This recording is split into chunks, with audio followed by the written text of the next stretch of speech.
anybody that's been following us knows that we added seminars within the last year, or successfully within the last year. And Ron, a couple others that I always give credit to, Matt Timmon and Brian Askins, were all instrumental in helping us kind of get over the hurdle to figure it out. Ron's been at it for a while and has been doing them successfully. And so we actually brought Ron in to Tupelo to help us run even a financial seminar.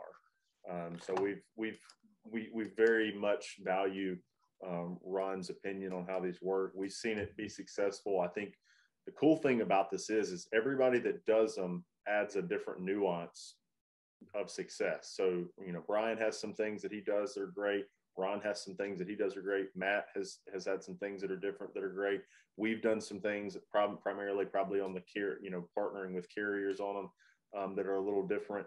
But there's certain overlapping secret sauce to all of it, and that's what we're going to get into. There's no holds barred here. We're going to give away everything that we know about it pretty much. And any questions that people have, we'll try to get to them in the comments. So, put them there and we'll try to pull out the good ones and answer them. So, if you come up with something, go ahead and throw it in there. But we'll get to it. I'm going to pull up Ron sent me, he knows me. I don't prepare for things well. I'm a scale with speed. I buy into the Cody stuff, scale with speed, details delay. So I put it on the books. We get in here, but Ron has helped me with an outline, which is all very good and well received. So I have that. An outline that was finished about 4 minutes ago, by the way. Yeah. Ron's only slightly less details. And that's actually a really important aspect of this, guys. I mean, we have given away so many amazing, lead sources or, concepts. And the number one thing that holds people back is just, they don't have the trigger finger ready. They don't pull the trigger. They don't put their money where their mouth is. And the cool thing with seminars, as I said on our live yesterday, is it is the fastest, in my opinion, real return on investment that I have no problem spending the money on. So it's not necessarily like if I tell you, go do TV ads, that can be cumbersome and it takes a long time to really get your return on investment. But with this, really doesn't take long at all to get that return on investment. So it's something that I think a lot of people should be looking into. So without further delay, I think we're up to 175. It's slowed down on how many people are coming in. So let's get in here. I'll do a little bit of introduction of myself and let Ron turn it over. Those of you that don't know who I am, Justin Brock, and we have an agency in Tupelo, Mississippi. We are licensed in almost all 50 states now, but we do have a heavy penetration rate for Medicare beneficiaries in the Northeast Mississippi and North Mississippi area. We have a local agency that uses multimedia marketing, now seminars, direct mail strategies, and have had some great success in the past with Facebook and Google on getting business. On top of that, we started marketing, really not really even understanding what we're doing, but documenting things online, which turned into the Medicare Gurus Facebook group. I'm assuming a lot of you are in there. There's over 7,300 members now. And so now we have behind the agency and Medicare Gurus University and different things that we use to teach agents. And then, we also recruit some, not heavily, but basically when somebody reaches out to us that's a good fit, we work with them. If not, we try to refer them to somebody that we think would be a good fit. So that's how we operate right now. And then I'll let Ron introduce himself. Hi, yeah, Ron Ray, if you don't know me. I have a very similar Medicare practice, financial planning, retirement planning practice here in New Braunfels, Texas, which is just north of San Antonio. And so we are in what will, I'm sure, be the fifth largest city in the nation when the new census comes out, and the fastest growing area in the country right now.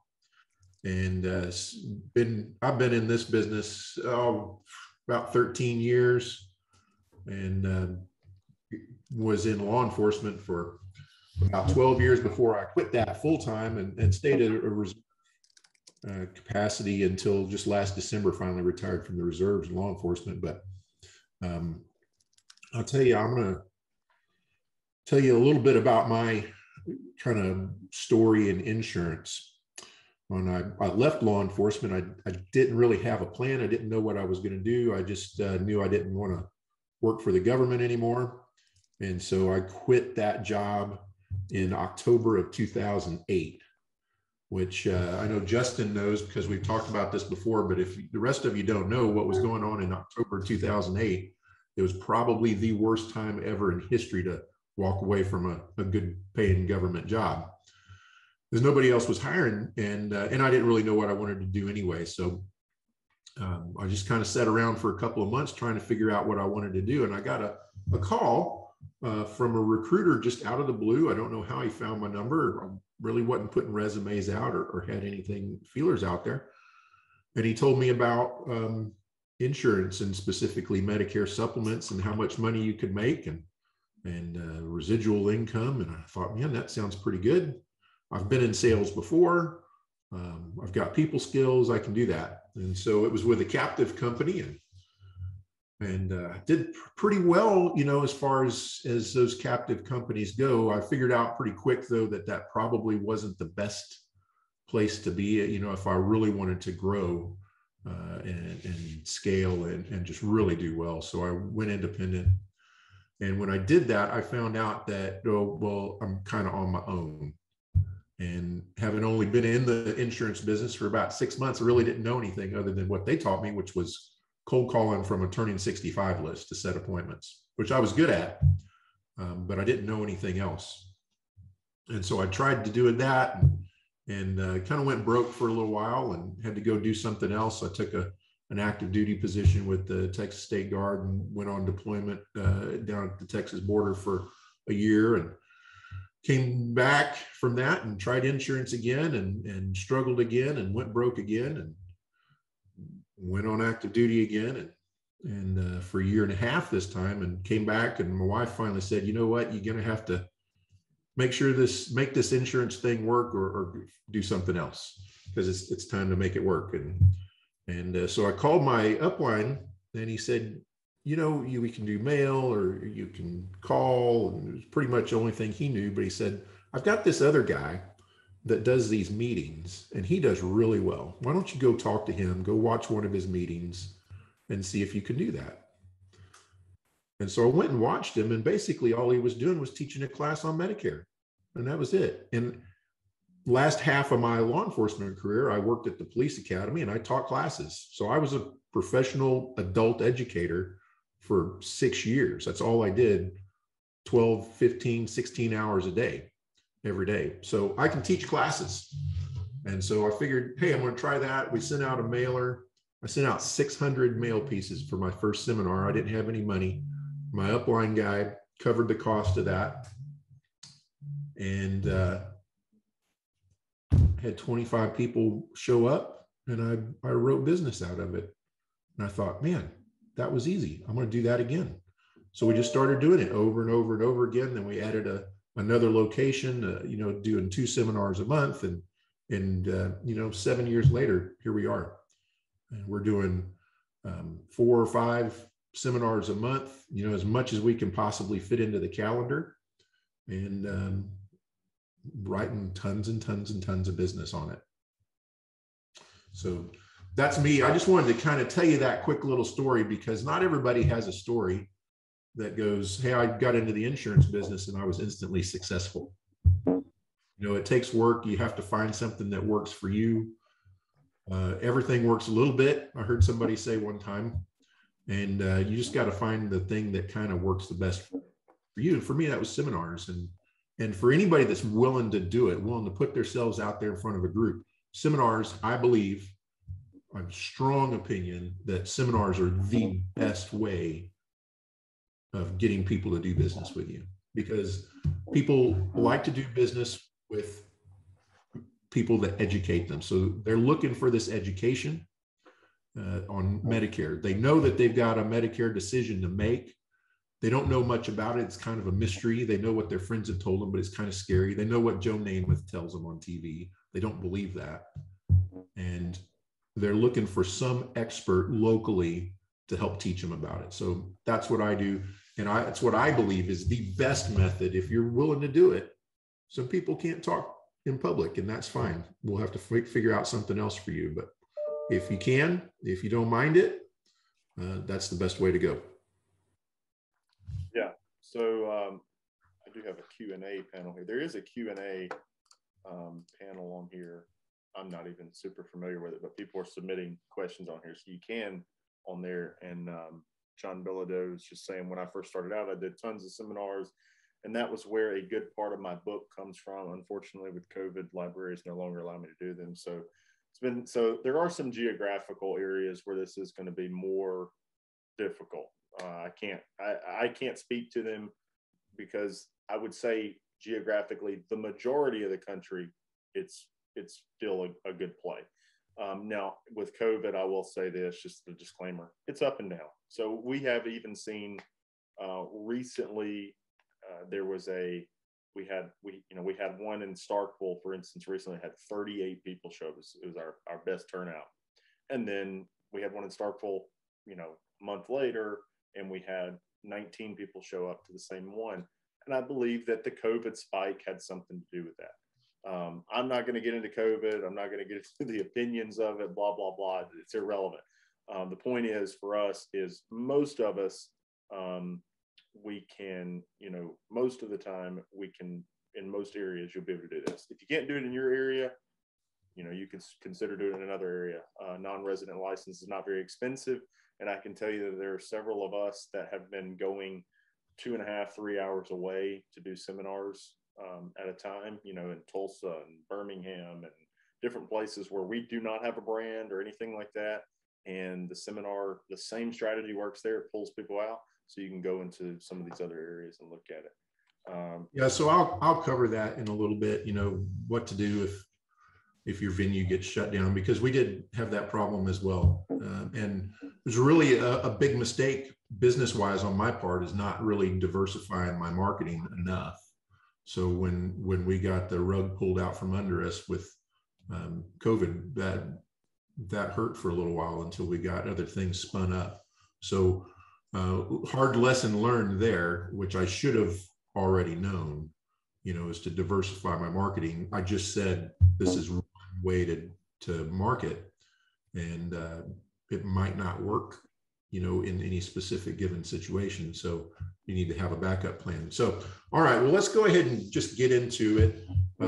Really, I wanted to accomplish a couple of things with this webinar. Number one is kind of dispel some myths.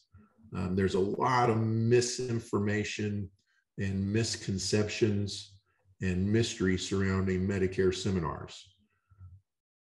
When you get, when you're doing AHIP training, there's some talk about sales events, educational events, which means seminars, in the AHIP training. And people read that and do what everybody does when they're taking a class and taking a test. They read into it. They don't read out of it, they read into it. So we're going to kind of dispel some of those myths. And then secondly, I'm just going to kind of give you a step-by-step what to do in a seminar, how to set it up, how to get people into it, what to do when you're there, and what to do afterwards. So, all right, so let's just talk about the types of seminars, and this will kind of get rid of some of those myths. And Justin, jump in anytime.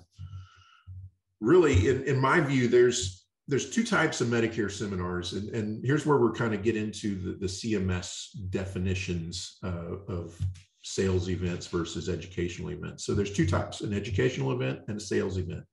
Now, educational event is just that. It's strictly educational. So you are not covering specific companies or plans or prices, no product details as far as Medicare Advantage or prescription drug plans go. Medicare supplements, that's fair game. You can talk all day long about the benefits of a Medicare supplement plan. You can say a Plan G pays the Part A deductible of $1,484. You can say that. Okay, that's not off limits. When we're talking about CMS regulations, marketing regulations, That is pertaining only to Medicare Advantage and prescription drug plans. Okay, I just want everybody to understand that. Those regulations, what you can say and what you can't say, generally don't apply to original Medicare and Medicare supplements. Okay, so let's get that out of the way. But in an educational event, we do talk about Medicare Advantage, but we're just very general about how Medicare Advantage works, what it is. We do not talk about specific companies. We don't go into plan details, co-pays. Do you get $20 a quarter for over the counter? Does it come with dental? We don't talk about that. We just go very general. This is what Medicare Advantage is. This is how an HMO works. This is how a PPO works. This is the difference between the two. You may have networks. You may have covered service areas. You may have managed care. That kind of information. We don't say Aetna has a $20 specialist copay, but United Healthcare has a $50 specialist copay. That is not what we talk about. To keep it very general in an educational event. Now, an educational event, because you're not giving that plan specific information, you are allowed to provide a meal. So that's one of the other myths, that you can't feed people at Medicare seminars. And in fact, it's just not true. You can, as long as it's an educational event and not a sales event. Okay, a sales event is where you are speaking about specific companies and plan specifics. It may even be branded by a carrier. You may have Aetna material and even enrollment forms there in your seminar.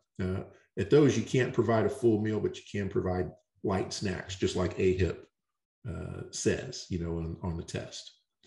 No, an educational event does not have to be registered with CMS and the carriers. A sales event does.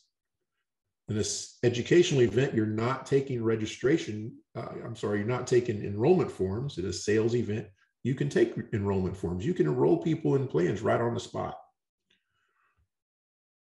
All right. Now, here's a trick, and this is a fairly new change in the law for just a year or two. You can actually have a sales event immediately following an educational event. Now, I've never done that, but I know agents that do it. And so you can have your educational event and have registered a sales event to occur immediately after. And you can, if people like, you can do enrollments right there at the venue after your educational event.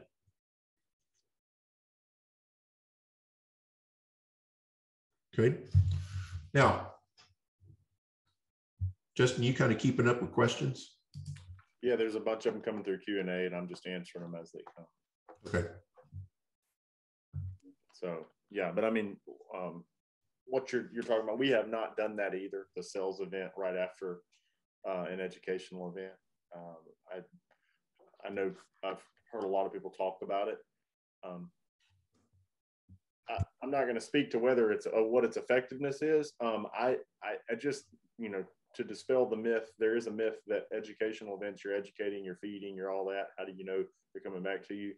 We've seen, and as you have alluded to, Ron, is we educate, we get the permission to contacts out to them, we get those, filled out, and we have a high amount of them that are sitting there they're salivating to set up one-on-one appointments right there. So we don't really have to push them into any of that. If you're educating them and they're like, holy crap, this made sense, or it raised some more questions, or it was, hey, I would certainly like to do business with you. And I don't think you have to be anybody, just crazy special. You just have to be somebody who's, genuine and educating and, exhibits that you care, and you're not there to be a snake oil salesman, and most of them will want to work with you.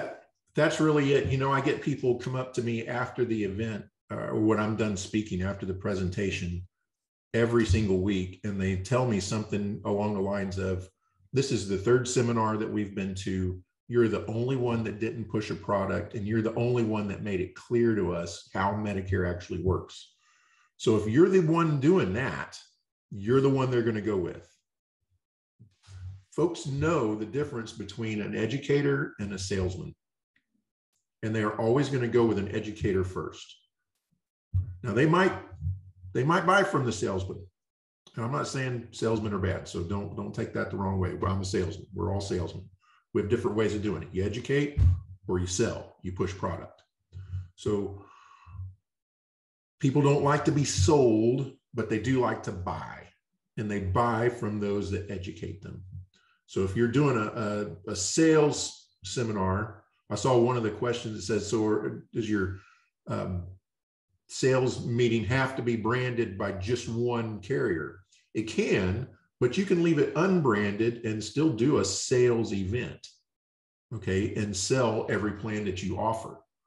Now, if you want to get money from, say, Aetna, for instance, is going to give you a bunch of money to co-op some of your marketing, I think the right thing to do is probably put out some of their material and let people know that you work with them and that they helped you with that.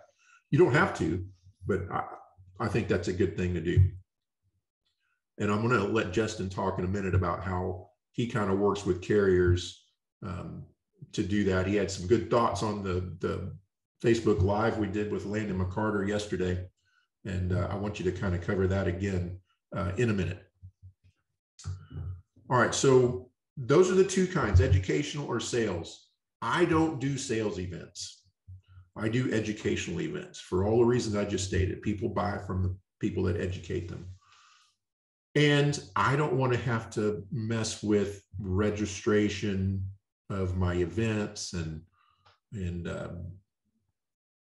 any of that mess. I want to be able to say what I want to say and not say what I don't want to say.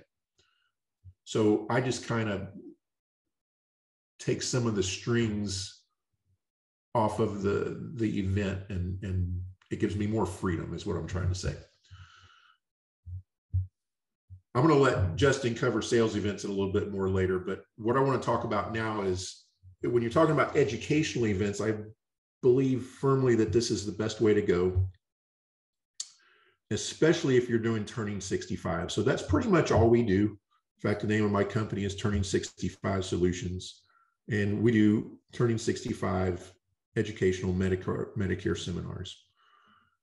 Now, there's two types of educational seminars you can do, though. You can do a Turning 65, which is just like the word says, you get people in there before their 65th birthday and educate them on what they need to do when they turn before and as they turn 65. Another one is a general Medicare educational event. This would be for people 65 and over, mostly done during the annual enrollment period when we're trying to get people in to change their plans. This is more of what you do, Justin, I believe. Yeah, there's a lot of questions on sales events coming through here. Okay, well, let's answer some of those. Yeah, I mean, so when you're looking at sales events, normally if we are doing a sales event, we do partner with a carrier on it. We don't really do them until pre-AEP and AEP. All year long, we run educational T65 seminars. And then in AEP, even last AEP, pre-AEP, we ran sales seminars. Most of our sales registered seminars, honestly, have been for client retention for us. We do have some guys doing educational seminars over 65 during AEP, and the response seems to be really good. But you know what we have seen is that there are so many people turning 65 and such a push for it that there is a massive opportunity there. A lot of these specific questions are: how far out do you mail them? Yep. I'm going to get to all that. Yeah. Somebody even asked me, what's your best lead source besides direct mail? So yep. We're going to get to that. I'm going to get to that. But my rebuttal was a 2-page outline. My rebuttal too was funny because it's like there are other ways, but direct mail works so damn good.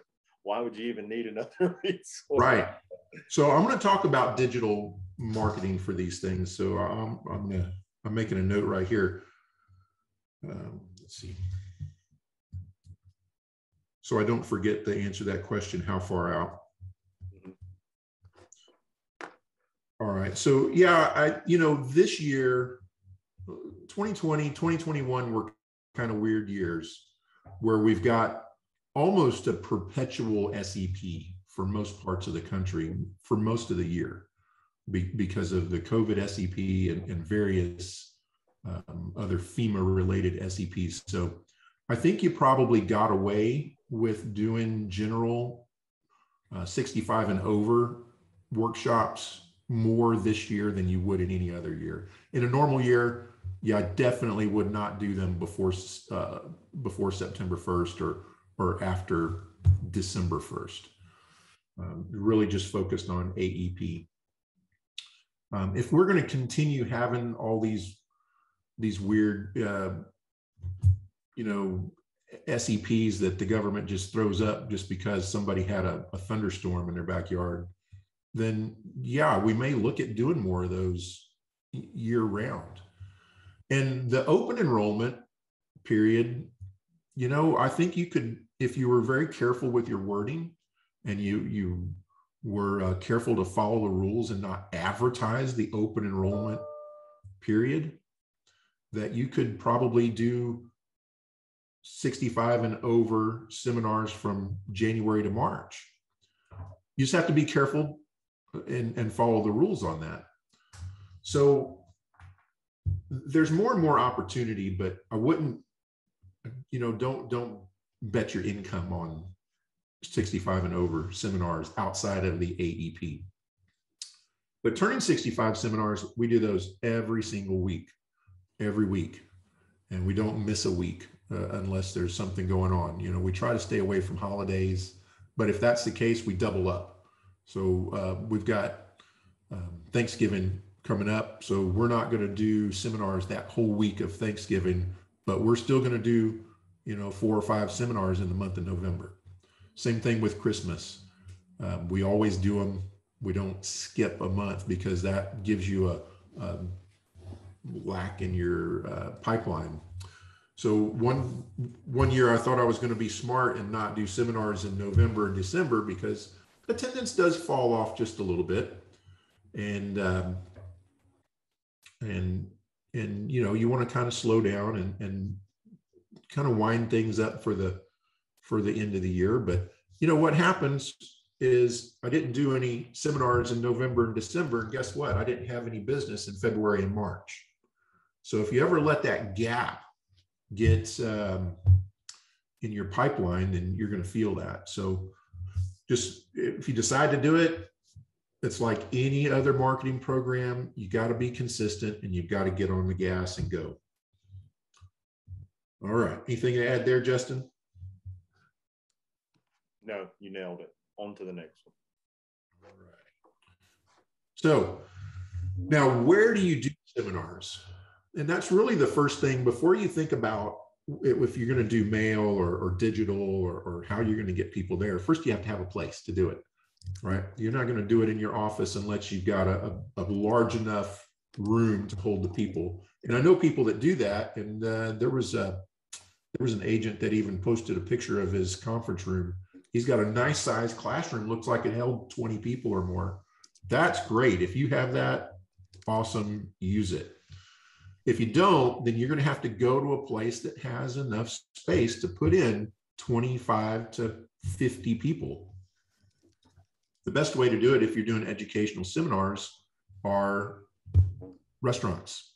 So we look for a restaurant that's kind of not just any restaurant. So you want to stay away from specialties like Mexican food. Generally, seafood doesn't pull very well. Steakhouses pull very well, but they're too expensive. So we do try to keep the meal cost under $15 a head. And also with Medicare seminars, you really don't need that expensive food. This is not like financial planning seminars where you have to have that $70 steak dinner to get people in because there's no urgency for people to go to those seminars. With Medicare seminars, we can go to a $9 a head barbecue joint because they're not there for the food. The food's not that good. They're there for the information. So we don't get the so-called plate lickers in Medicare seminars like you do in financial planning seminars.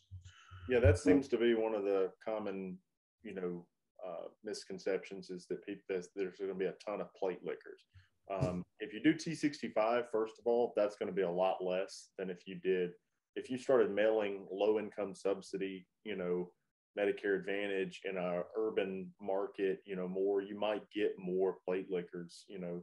I still don't think it would be that bad because the most plate lickerish groups that I have gotten have all seemed to be D-SNPs that we were able to convert. So hasn't been a big issue.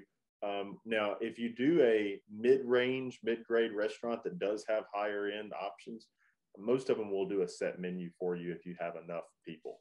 And you can do a set menu. So we do a set menu that makes sure that we stay, like our meal choices are all like $12 or $13. Then they can get a drink and it still keeps them under that $15 range.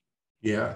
And so when you're looking for a restaurant, the first thing criteria that they have to meet is they have to have a meeting room, a private meeting room. So this is not like a corner of the main dining room. That's not going to be conducive to a good educational environment. You want to have a good private, the more private, the better. So if it's completely enclosed, that's perfect.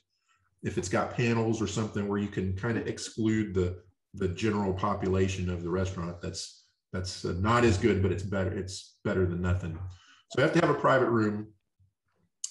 And second of all, they have to be willing to give you that room for free. So number one, we don't pay room fees. Okay, so this is not catering a party. Okay, so we're not going to a place that kind of specializes in that. So we've got a few places in our area that are really nice restaurants, but they do parties and they want to charge you a room fee. And I'm just like this, look, especially right now when restaurants, let's face it, they're not full, especially at lunchtime. I'm bringing more people into that restaurant in that hour and a half that we're there than they are. So they should be happy that we're there and we are not paying a room fee. The second thing is a room minimum or a cost minimum. I can deal with minimums because I usually know that I'm going to meet that with ease.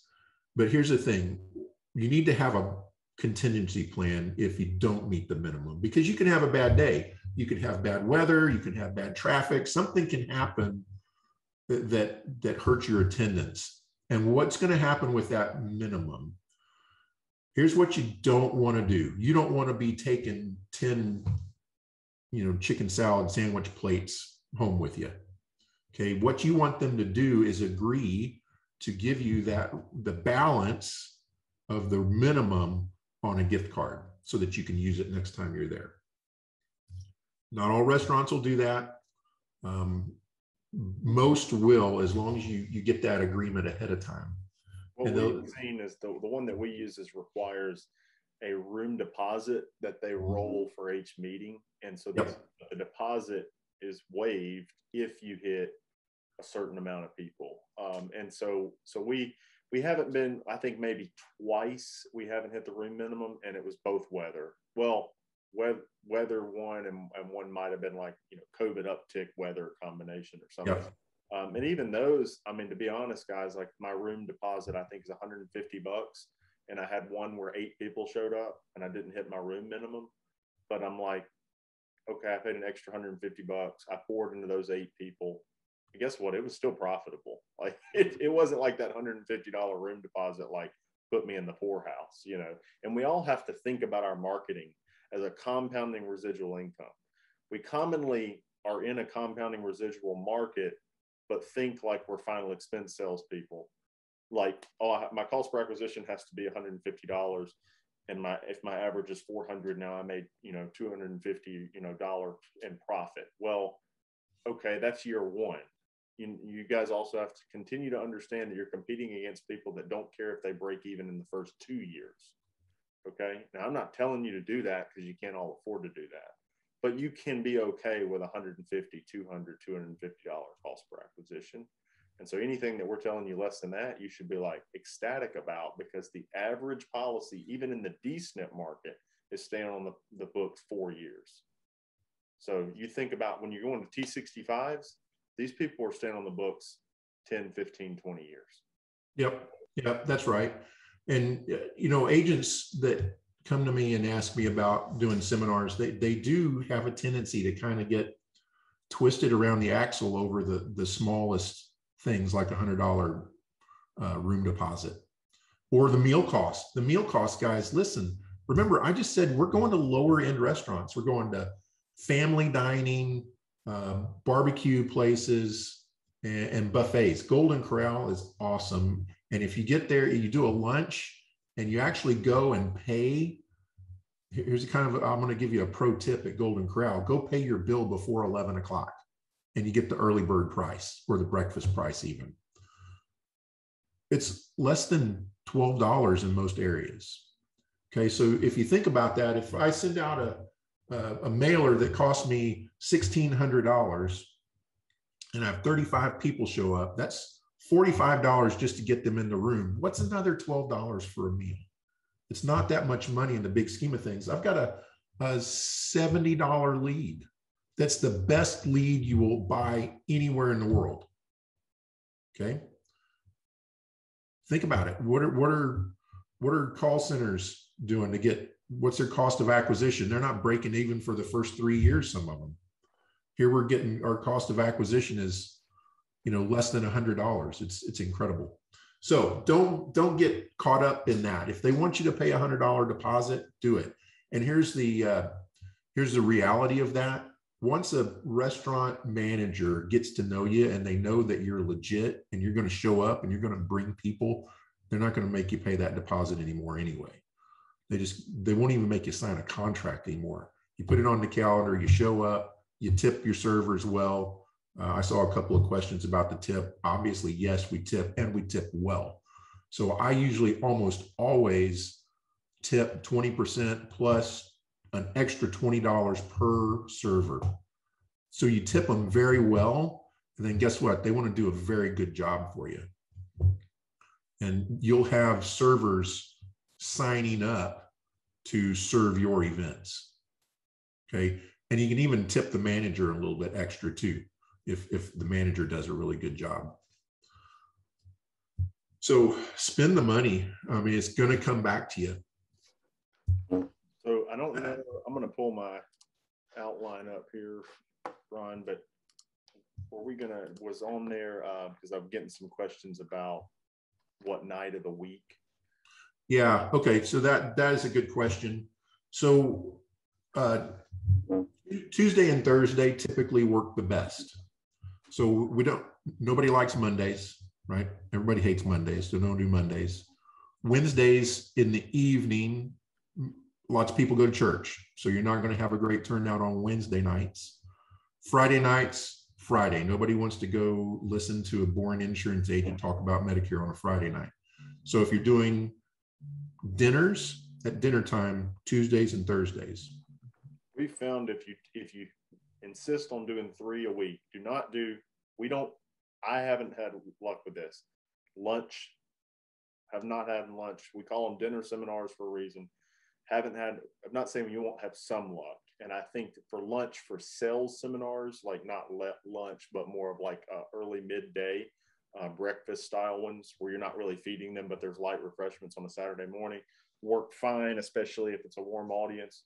But for the dinner ones, if you insisted on doing 3, we have found that Monday, Tuesday, and Thursday are the best. Monday, like Ron said, is going to be the low performer of those 3. Wednesday in the Bible Belt is just a no-go. You'd get some people that show up, but your attendance would be impacted. And then Friday, of course, I'm not going to a seminar on Friday, so I don't expect other people to. So if you insist on doing 3 in a week, it'd be Monday, Tuesday, and Thursday. You could just do Tuesday, Thursday, and then do Tuesday the next week. That way you get the highest amount of attendance. Yeah. And now we do most of ours at lunchtime. And then we do in the evening at 6, simply because the restaurant pulls really, really well. We get a really good response rate, but we can't use their room during the daytime because they're too busy. They need the space and they won't give it to me.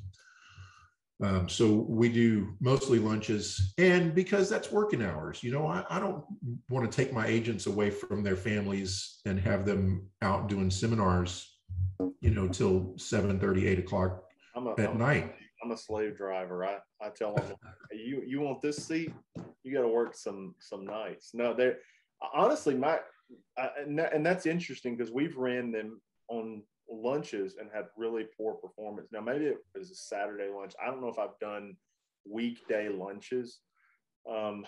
We just get so busy on the weekdays in the direct to sales office that I think I've had trouble stomaching the idea of doing it. That'd be something that I would like to try, like a Tuesday lunch seminar. The dinner ones have worked really well for us on Tuesdays and Thursdays. My guys, I will say, I have, they don't complain about going out at night. I don't know what it is. I mean, somebody told me the other day that I had a fraternal organization going on, and so maybe that's part of it. Maybe they're all just like, feel like they're taking over the Medicare world, one beneficiary at the time, so they don't care how many hours they do it. But I'm sure their wives would probably appreciate me doing more lunch seminars. Yeah. So let me just address something real quick. When you do a seminar and you have people captive in a room for an hour and a half, they're going to decide right then and there whether they like you and trust you and whether they're going to do business with you. And so if that's what you're doing, let's say that's all you're doing right now, it does take a bit of time out of your calendar to go do those seminars. If we're traveling any kind of distance, say we're going to the other side of San Antonio, maybe an hour drive, that's pretty much half a day off my calendar. Okay, so that's a half a day that neither one of us agents is in the office. So there's no sales going on.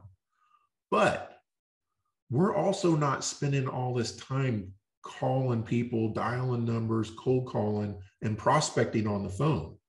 The rest of our time that week is spent on sales appointments. Okay, so that half a day a week, that's our prospecting time.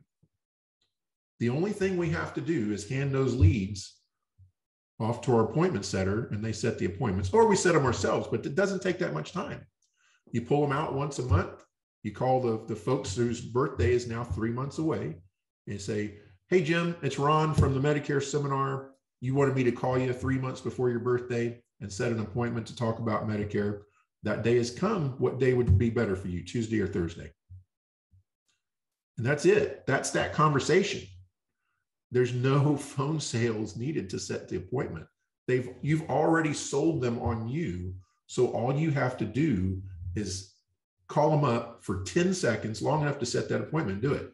So this method also allows you to spend the majority of your time actually making sales and not prospecting. So it looks like a big time off of your calendar for a day, and it is, but that's it for the week. That's pretty much all you have to do prospecting wise. All right, so I see more questions about RSVPs and mailers. We're getting to that, I promise. Keep the questions coming though. We just, gosh, we've got a lot of people with a lot of questions. So we're just gonna kind of keep moving on. We're about 45 minutes in now. So we talk about restaurants. Now, what if you don't want to do food? I will say this, if you're asking questions in the chat, there should be a Q&A module. I don't know where yeah, but it's full too. Well, I'm answering all those, and I'm not answering them directly in the chat because they move so fast. Yeah, they are. Q&A one kind of sorts it where I can answer it and then they go to answer it, so it's helping me. But if you go in there, I'll answer it. I'll try to come back through the chat as well, but just so you know, if you go in there, I am actively answering those. Okay. All right, good. All right, now, what if you want to do a sales event and you can't provide food, or for whatever reason, you just don't want to feed people? That's fine. Now, number one, if you're doing an educational event and you're not feeding people, you're not advertising the meal. By the way, we do advertise that there is a complimentary meal provided during seminar. You're not going to get as big of a response, okay? So they're not coming for the meal, but the meal will help them get up and take action, okay? Hope that makes sense. But if you don't want to provide a meal, or you can't because you're going to do a sales event, then you obviously don't want to go to a restaurant. Okay, but you can go to other, what I call non-food venues. So that would be libraries, schools. You can rent space from your local public school. I know we can't here. I'm sure you can where you're at. Community centers, recreation centers. Our city has this big new multi-bajillion-dollar recreation center that they just built. And it turns out it's pretty much only seniors that are going there because it's really cheap for seniors to go and exercise. They've got pickleball courts, pools.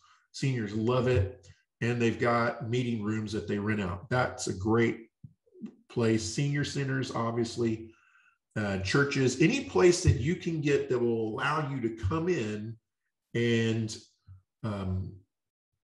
that has a room that's a classroom style space with tables and chairs and a space where you can give a presentation. That's where you want to go. Those places you might have to pay a fee, but guess what? That's offset by the fact that you're not buying food. So don't worry about a room fee. Now we want to keep it reasonable. I mean, we're not renting hotel ballrooms where you're paying, $1,000 or more. You're paying $50 to rent a space in a rec center for a couple of hours. Okay, so it's not a lot of money. Libraries are kind of sketchy sometimes. Our libraries here, if you are for profit or they sniff that out on you for any reason, you're not in. They will not take anybody that is not a non-profit 501c3 legit nonprofit organization. They won't even let you in the door if you're not. So check that out. If it's a government place, they might have those rules. So watch out for that. So that's where you can go. Now you can't have light snacks. So I'm not going to get into what constitutes the difference between a light snack or a meal. You could go review your AHIP slides for that one, but non-food, that's it. Now there's most communities have a program in their public schools. It's like a community adult education program. You can actually get on the school's calendar and they'll advertise it for you. So ours here, and I know this is a thing around the country, they send out a little newspaper pamphlet once a quarter that has all their community education programs listed in it. So if you can get on that calendar, guess what? That gives you even an extra layer of third-party credibility that says, hey, this guy, Ron Ray, he's actually on the school district's calendar. So they're putting him on there. They're, in essence, endorsing him. He must know what he's talking about. I don't know what that cost, but, even if it cost $300 a quarter, it's worth it just for that third-party credibility. All right, so that covers venues. So here's the big question, marketing. How do you get people in the room? I think that's probably what most of the questions are about. Justin, is that fair to say? Well, it's just, if you would think, but, if you can get people in the room, you should be able to, close them. We still seem to have a lot of questions about, plate liquor. I think there's just a lot of scaredness about maybe when they get them in the room, the profitability side, but really the secret sauce is getting them in the room. If you can talk to them and educate them, and this kind of comes back, guys, it's the same. So what Ron said yesterday in the webinar we did, or the live stream we did on StreamYard, is the same thing that we're doing now. We're educating you guys. Everybody that's on this is in here for free. And so I would assume that you all, most of you appreciate that and it's free. And if there's something that we are offering, not that we don't really even have an offer here, but if there was something we're offering later, you think, hey, I'd be more prone to do business with those people because they're educating me for free. And that's the thank you economy. Gary Vee has a book called Thank You Economy. He wrote a long time ago. And that's just where we're at from a marketing standpoint. You got to put it out there. You can't think I got to have a gimmick. People are going to call me and then that's Joe Namath, and that still works to some degree. But for us that are trying to compete with people with massive marketing budgets like that, the seminars work really well. And even though we have a pretty substantial marketing budget ourselves, nothing like Benefit or eHealth, but we have a substantial marketing budget. But I'm still like, why in the world will we not partake in this seminar side? Because it's so easy to just spend that a little bit of time, a little bit of energy, and a little bit of money, get in front of them, educate them, and they do business with you. So if you're afraid of that side, don't be. It works. Now the marketing side, yeah, it is the biggest piece, because so many people have tried and failed to fill a room, and it almost seems underwhelming how easy it is once you know. Yeah, absolutely. So as far as marketing goes, in my opinion, there's two viable ways to get people into these seminars, and that would be direct mail and digital marketing, really with Facebook. Now, there's other ways you can do it. So you can go hang flyers in doctors' offices, or restaurants, or do some guerrilla marketing where you hire some kids to go hang door hangers or hit the windshield, stuff like that. And I've seen agents do that. Don't do that. It's not a good use of your time. Pay a professional marketer to do this for you. Now, when it comes to turning 65, you're going to want to use direct mail. No doubt, hands down, direct mail. And the reason for that is direct mail can be laser precise, targeted for the people that you want. Okay, you cannot do that digitally. You can target your ads with Facebook, but it's not as precise. Number one, Facebook will not allow you to single anybody out by age. So if you say anything about, are you turning 65, or for 65-year-olds, you will get your ad account shut down forever. Okay, you can't do that on Facebook.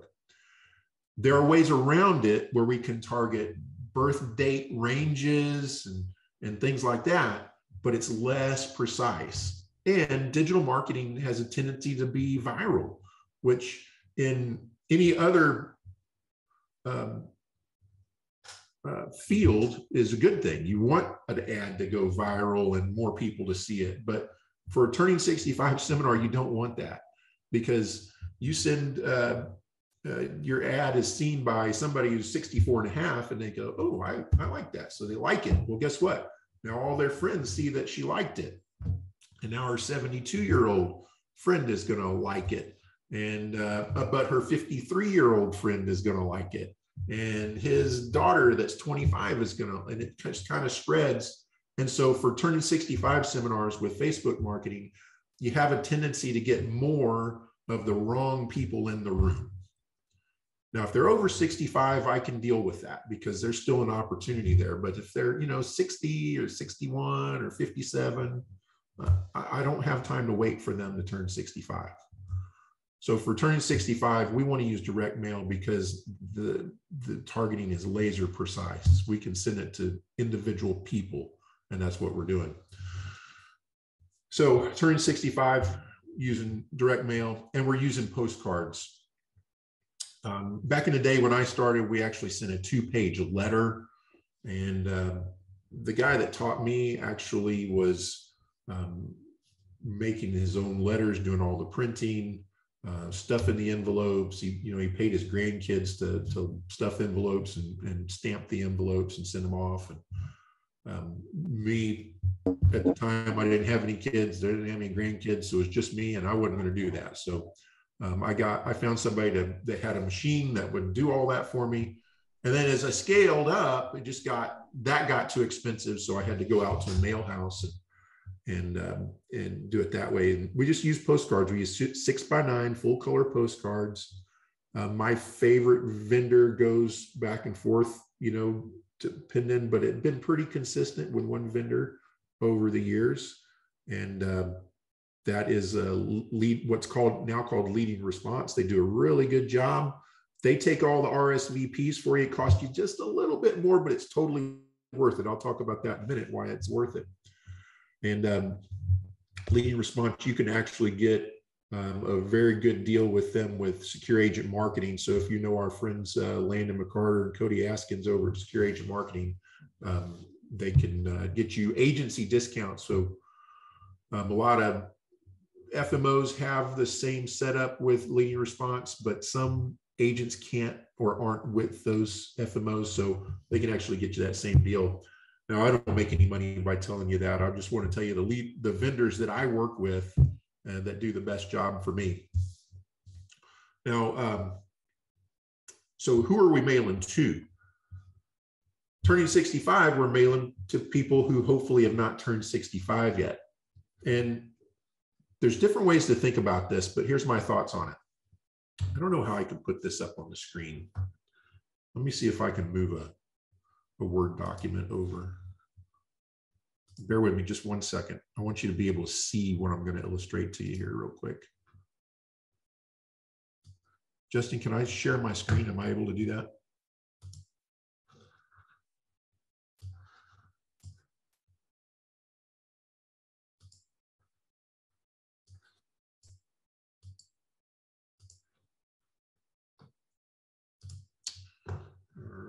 Share screen. Hold on, guys. I'm getting there. Oh, I don't know if you could hear me there, but anyway, I made you a co-host. So Joe Arroyo, in the meantime, he had a question about portable projector screens, flat screens, if you have any of that. So yep. Here's the good answer. The good answer is— I got it. Don't steal it. Oh, is it part of it? Well, so I will say this, and I don't know if it's on there, I can't remember, but we actually do print all the slides and hand them out to everyone. Because even though, and we do not bring a projector or anything like that, most of the places we have already have AV screens. But we have found that printing the slides for people is huge, and they can take notes in the margin, and that keeps them really following along a lot better. Hey, I want to correct something that I just said. I said I don't get paid for telling you about leading response. However, just full transparency, I didn't think about this before I said it. We do get a referral discount, but I don't want you to do that. I want you to talk to Landon, because you getting that discount from them is more important than me getting a little referral discount. So I just wanted to be clear.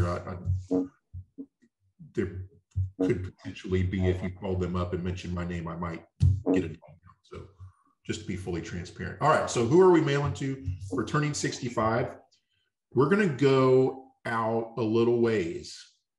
All right, and it may be a little uncomfortable for some of you. So think about this.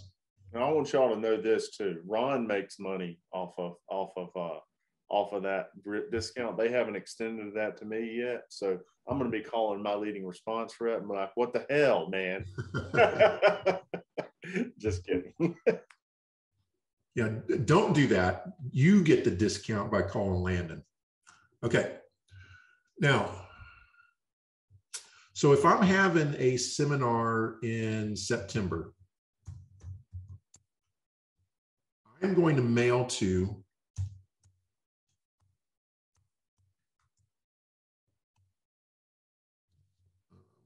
right. Can you see the screen there, Justin? Yes. Okay. I'm going to mail to, I'm going to tell you who I'm going to exclude first. I'm not going to mail to September.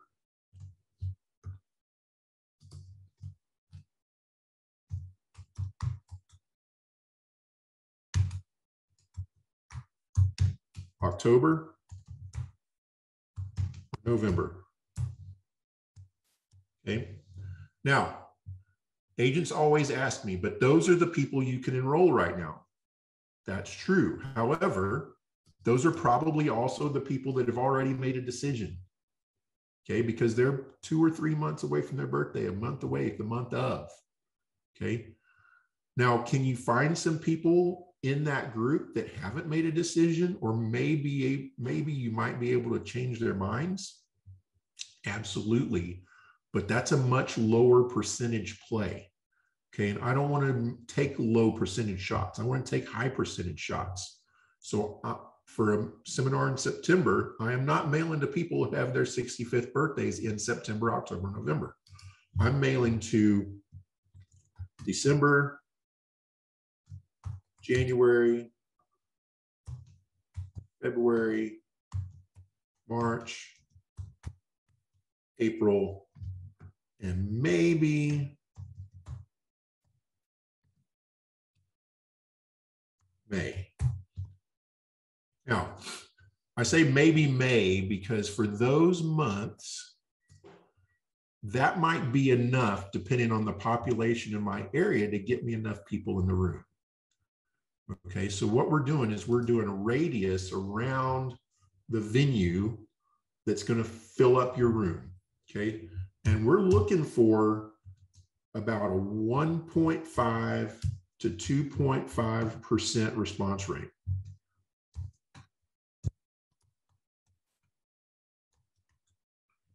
Okay, so I know that if I send out 1,000 mailers, I'm going to get about 15 to 20 people in the room. Okay, I'm going to get about 15 to, well, let's say I'm going to get about 15 to 20 people to RSVP. And out of those, I'm going to get most of them to show up. I mean, it's pretty high show up rate compared to, say, digital marketing. But yeah, Ron, do you and I didn't look at the outline for this, but we, you know, when we send the mailer, we try to tell people we can fill.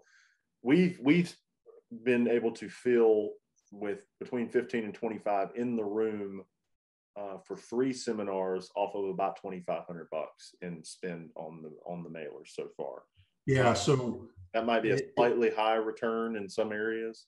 Yeah, so it's also going to be very dependent on your market. So direct mail seminars do better in some markets than in others.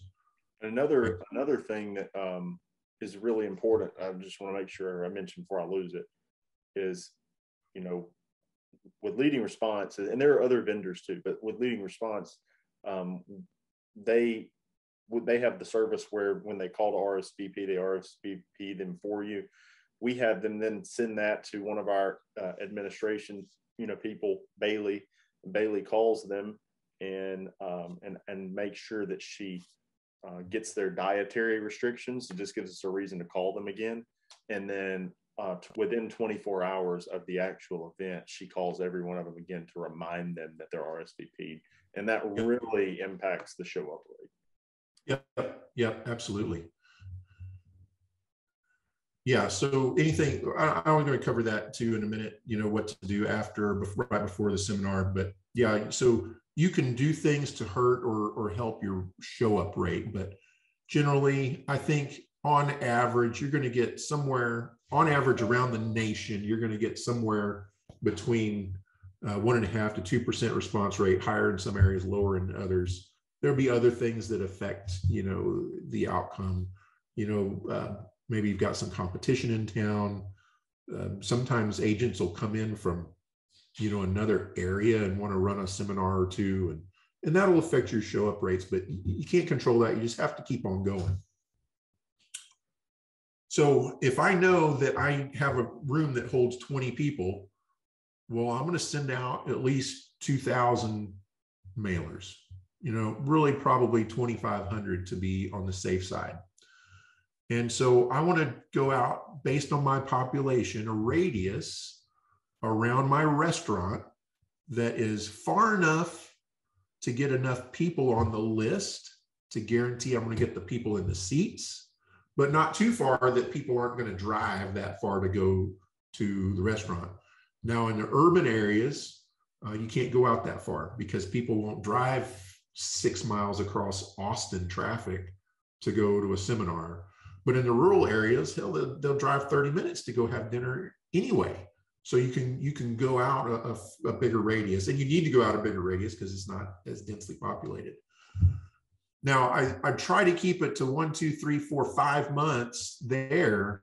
But if I don't have enough people to get on the list within that allowable radius, that comfortable driving radius, then I might add another month. So I hope that makes sense.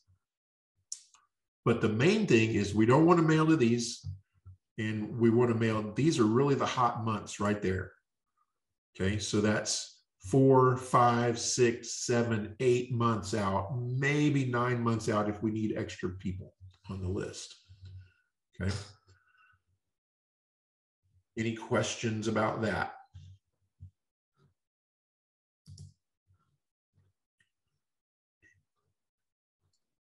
Can I share my screen for just a second, Ron?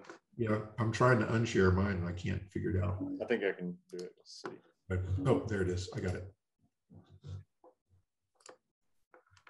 So there is a lot of people are asking about certain things that were like may not like slideshows and recordings of seminars, and people were asking about the mail piece itself. So in several people that are on here are in Medicare Gurus University, and I find a lot of them don't know what's in here, but there is a seminar portion within it that has some of that. And so one of the things I was just going to go ahead and pull up, because a lot of people are asking, was a copy of the mailer. So of course this is not landscape, but that's a copy of one of the mailers that Leading Response does. Yep. The postcard concept. There's some other ones, some options, some variations. One thing that they don't always tell us to do that we kind of insist on personally is back out of here, is we always make sure that we put our logo on it. So we make space for that, but that's because I'm always preaching branding. So if I'm gonna send out cards, I want my brand on it again, because some of those people may be in my market and say, yeah, I was going to call them. Oh, they have a seminar. Now maybe they're more likely to come to the seminar, or maybe it's just one more thing that says, yeah, I got to call those guys, whatever. But I always want to throw my brand on there too. Yeah, and you know, the mail house people will fight you on it because they know that it does hurt response rates anytime you put any kind of branding on it. I think you're an exception though, because your brand is really so strong there in your whole half of Mississippi, you know, even the surrounding states, that's an exception. So I don't do it, but we may start, because, you know, I've been around this area long enough, and it's a small enough area where, you know, people know us now. Yeah, especially when you're doing the ones like right in your backyard. Like, yeah. But you know, that for me, it's that constant, and they, even when they fought us on it too, and we were like, no, we really want it, and we will, but you know, they made us put it kind of small and in the bottom left corner. But I as the champion of always be branding, I always have to push to try to brand. If I'm going to send out that much mail, I want to have a branding aspect to it as well. Yep. All right, so that's direct mail for turning 65. That's how I do it. It's not complicated. Now, another thing I will tell you is on direct mail, you're able to put a lot of filters on your mail and get even more laser guided than just date of birth. But you can put income filters. You can put single family housing. You can put no PO boxes. We definitely usually do put no PO boxes, but we don't. I mean, I'm a financial planner, and I want, you know, those higher wage earners to come in, but I don't target them with my mail. I want everybody to come into a seminar, because I can help everybody with Medicare. This is not a bait and switch where I'm sending them a mailer for seminar, but I'm really targeting only people that have, you know, $500,000 in investable assets. And I'm going to talk about Medicare for 10 minutes and then switch to annuities. That's not what I do. I don't put any other filters except for no PO boxes. You can exclude apartments. You can exclude certain zip codes. I really don't recommend that you do that. We pull a radius around a restaurant. I pick a restaurant in an area where I want to work, and, you know, and that's how I pick my people. Okay, but beyond that, it's super simple. That's how we do it. Now, digital marketing. We talked about, for turning 65s, in my opinion, it's not a good option, just because it doesn't get you the right people in the room. You're going to get more of the wrong people in the room. However, I feel for general Medicare seminars, AEP seminars, it might be even the best way to go is digital marketing. Number one is you can spin it up pretty quick. You can get a campaign launched and going in a couple of days, you know, if you're working with the right vendor. Whereas direct mail, you're going to need a, you know, 4 or 5 week lead time from the time you call the mail house and the date of the seminar you're going to need 4 or 5 weeks. They're not as busy as they used to be before COVID, So you might be able to get away with 4 weeks, but that mailer is going to hit the mailbox 2 weeks before your event. Okay. So, and they need at least a week or two to get everything set up, get your artwork done, get your list pulled, get your list refined, get approvals, get the payment. 4 or 5 weeks lead time on mail. Whereas with a digital campaign, if you're working with a good vendor, they can get it going in a couple of days usually. And so I've had a couple of different vendors over the years. There's one that I used to recommend that I don't recommend anymore. They were acquired by another company and they just kind of went to pot. I'm not going to mention the name, so don't worry about it. I have worked with Secure Agent Marketing a lot on digital campaigns. I know they do a lot of webinars and seminars as well. So they would be a good choice too. And the reason that you can do that for general AEP style seminars is because we're not real concerned with being that laser precise. As long as they're, 64.5 to dead, well, they're good to come to an AEP seminar.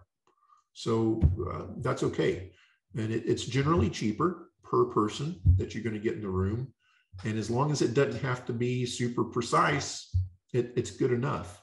Now, here's what I'll tell you about digital versus direct mail is you're going to have a lower show up rate with digital marketing for seminars. I don't know what it is about it. Justin, you talked about it a little bit yesterday with Landon. It seems like they don't have to commit quite as much to the RSVP process in order to sign up for digital ad as they do for direct mail ad. So just right off the bat, they have lower intent. What do you think about that?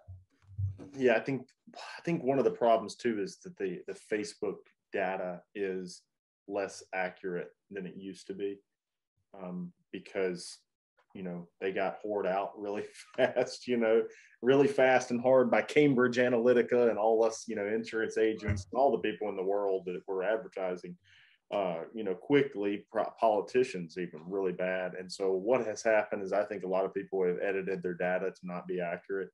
And so you end up not being able to verify their RSVP within 24 hours. That hurts it. Maybe the intent is slightly less high, because when somebody is calling in off of a Facebook ad, or not calling in, but if they're submitting like a digital, I'm sitting there, I'm playing Farmville, I'm looking at my grandkids, I see an ad, I click it, I RSVP, sure, I'll do that. It's different than when somebody gets a piece of direct mail, they're checking their mail, they're going through it, and they're saying, you know what, I'm going to put that on the refrigerator, I'm going to RSVP as soon as they get a chance. They go back to it, they call up the number, or they go to the web link. It's still passive marketing with direct mail, but it requires a little bit more action on their side, which I think and it's not like BRCs or business reply mail cards where they just fill it out and drop it in the mailbox. They have to pick up the phone and call, or very few, but some of them have to go to a web domain and register, but they have to go and put that web domain in, which requires a little bit more than just clicking while you're already native in the Facebook platform. Right. So Leading Response actually builds a landing page for your event that you can use for digital marketing along with your mail. So you can do both. You can use, let's say your response hasn't been doing great with your direct mail and you want to boost it up a little bit. You can use digital to augment what you're doing. So you can do both, and they can use that lander on your digital marketing, or you could even put, say, a QR code or URL on your mailer and have people go there. I haven't done that yet. That real estate on that mailer is pretty valuable, so I haven't tried that. And honestly, they haven't recommended it yet. So if the mail house isn't really telling me that I should do that yet, they're smarter than I am at that part. So I'm going to listen to them. But we do have that ability. And you could even use it. Let's say you just wanted to do not say any paid stuff with Facebook. You just wanted to create an event. So anybody on Facebook can create a local event. You could do that and use that landing page link in that part. You know, and that's all included in the service that Leading Response provides, the lander and the it's all set up. I'll show you that in just a moment. Kind of, in fact, you know what? Now's a good time since we're still talking about it. So let me just close out that digital. You can set it up the same way if you're working with a vendor that does that kind of thing, like Secure Agent Marketing, for instance. They can feed those RSVPs, those digital RSVPs, right into a spreadsheet or directly into your CRM, maybe if they have the capability to connect with it, which they do with most. And they can feed them right in there and you can have that list. But if you're doing direct mail, let me just pull this up real quick. I'm going to show you my portal. And again, I'm not selling this. I don't make anything. I want you to understand that. I didn't think to do this until just now, but let me share again.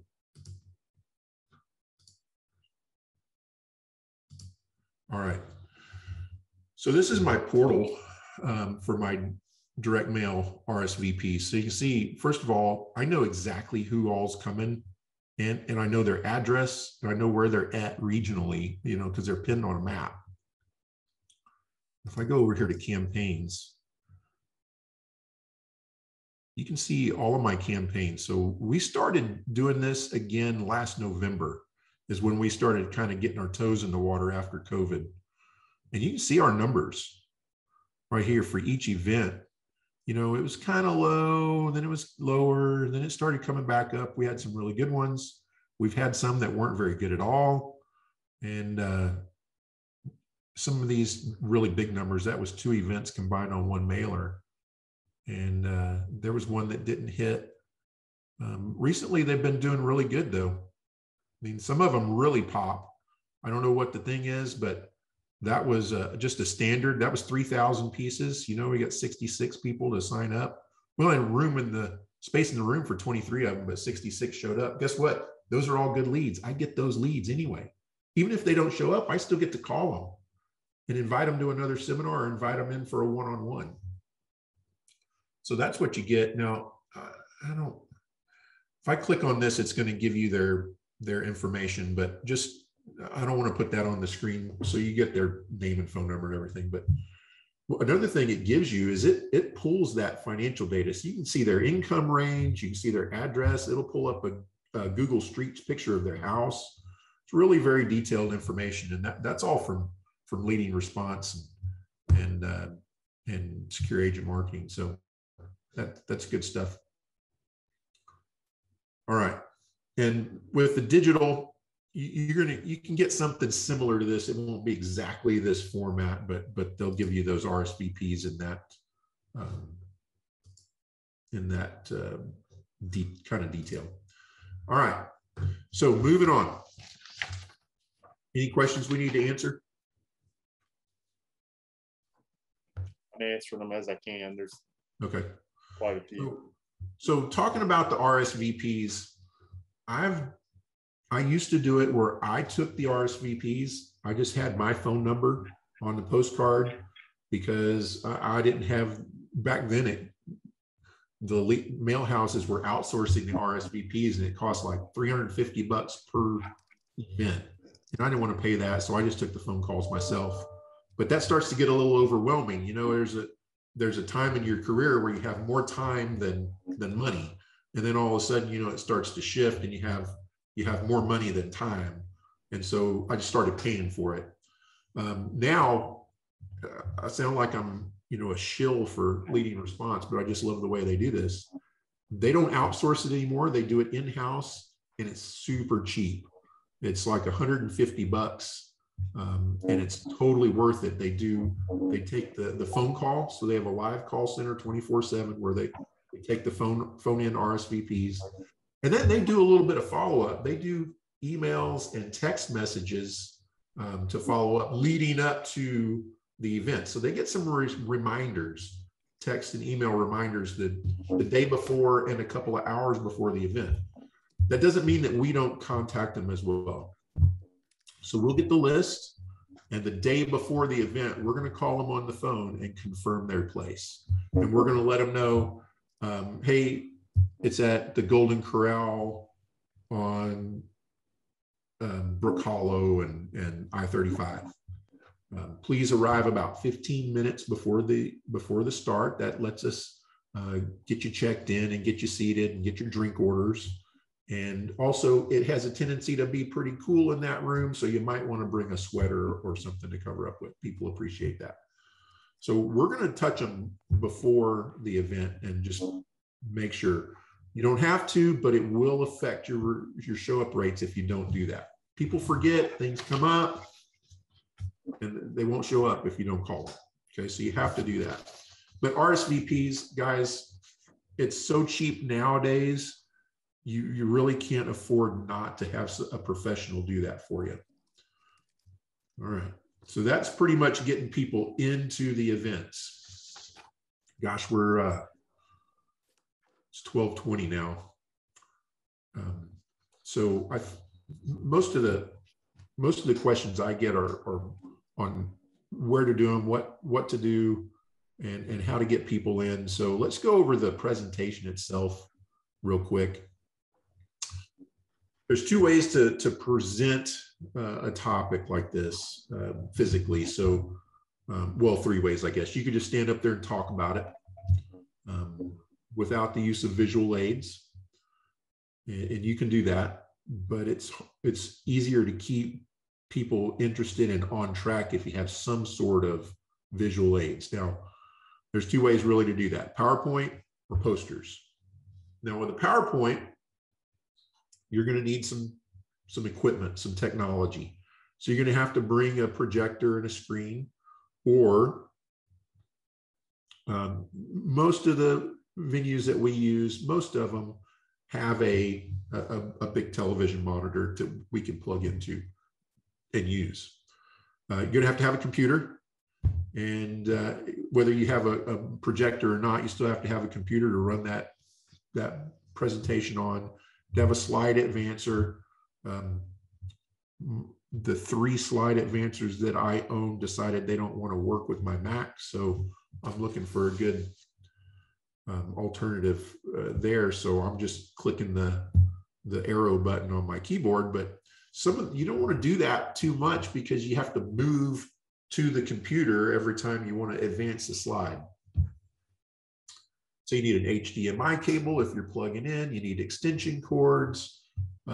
It's a lot to it if you want to use a digital presentation. And you have to have a backup plan, because guess what? Your bulb on your projector burned out, or you don't have an HDMI cable because the restaurant always had one, but somebody stole it last time. Somebody took it with them accidentally last time they did a presentation there. Or the restaurant manager doesn't know where the remote control is for the screen. That stuff happens, so you need to have a backup plan. And for us, that backup plan is just working out of the book. So we give everybody a book. The book is basically just the slides from the presentation, most of them. So we've got, some stuff in here.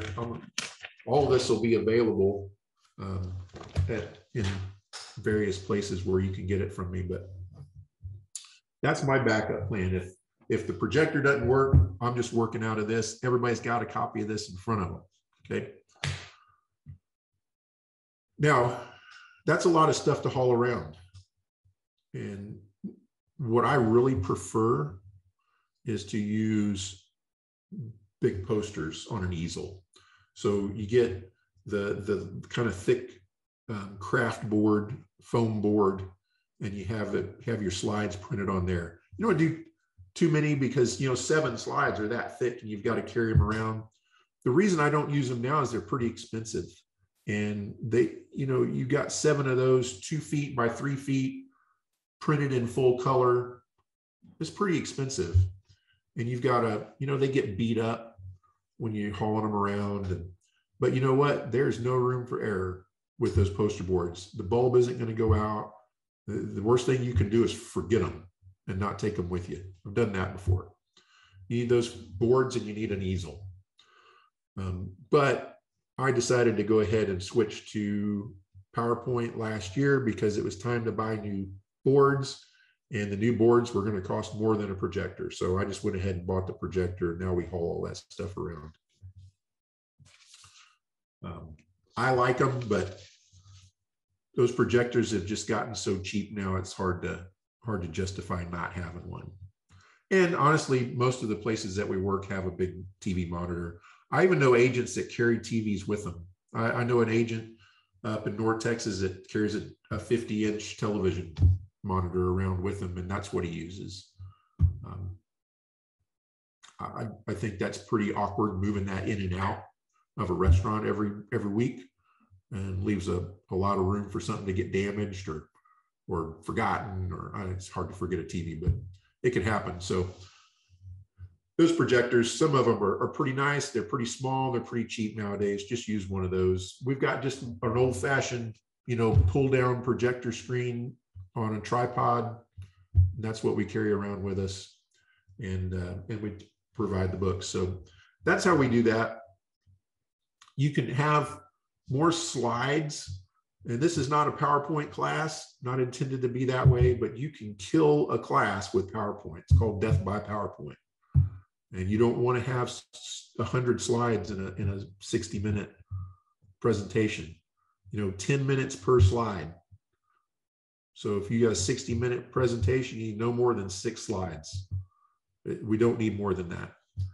Okay. Now, what do we give them? That's one of the things that questions that we get all the time. We give them a few things. So we give them our book, which is just a copy of some of the slides that they can follow along with. We do reprint this thing every year because it's got the Medicare deductibles in it. So it's got the Part A deductible, it's got the Part B deductible. So we're kind of in a pinch right now. I'll tell you, you got to plan this out because we've got enough of these left to last us through the month of September. Well, we're not going to get the new Medicare deductibles until the end of November. So I've got to figure out, do I want to order enough of these to last a month, or do I want to wait? Or I want to print them in-house? That's very expensive. This has got my contact information on the front of it. It's got my branding. At the seminar, they get branded thoroughly. They know who we are. I have a sheet that's got my bio and picture on it.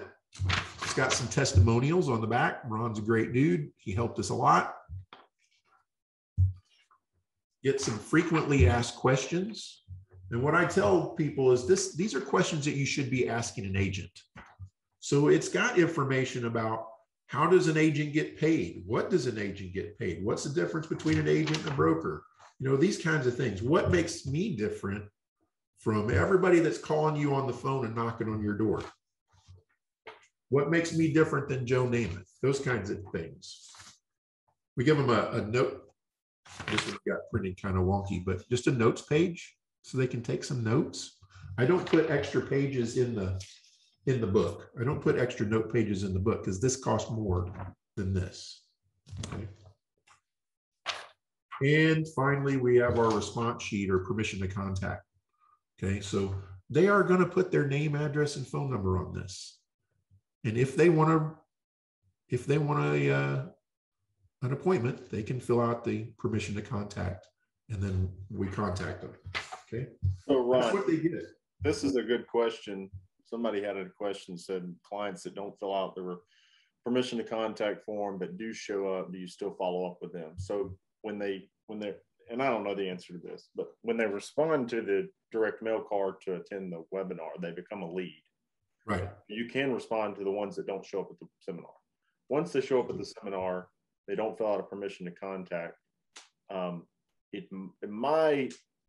my estimation of the way compliance, whatever is written, is they still filled out a lead card. We can still follow up about general information and try to get them in for a consultation to walk in or whatever. You can't just call them up and start talking about Medicare Advantage out of the blue, but you could still call them up to talk about other things or to see if they wanted to come in for another review. Yeah, technically they opted in, when they called and RSVP for the event. And we're we're going to put everybody in our drip email sequence. So we've got a pretty solid several weeks of emails that drip on them after they've RSVP'd for an event. So even if they don't show up, they RSVP'd and they don't show up, they're getting the drips. If they showed up, they're definitely getting the drips, even if they didn't request an appointment. Now, what we will do is we will call everybody that showed up the next day and just thank them for coming, make sure the food service was okay, didn't have any problems with the food, and leave it at that.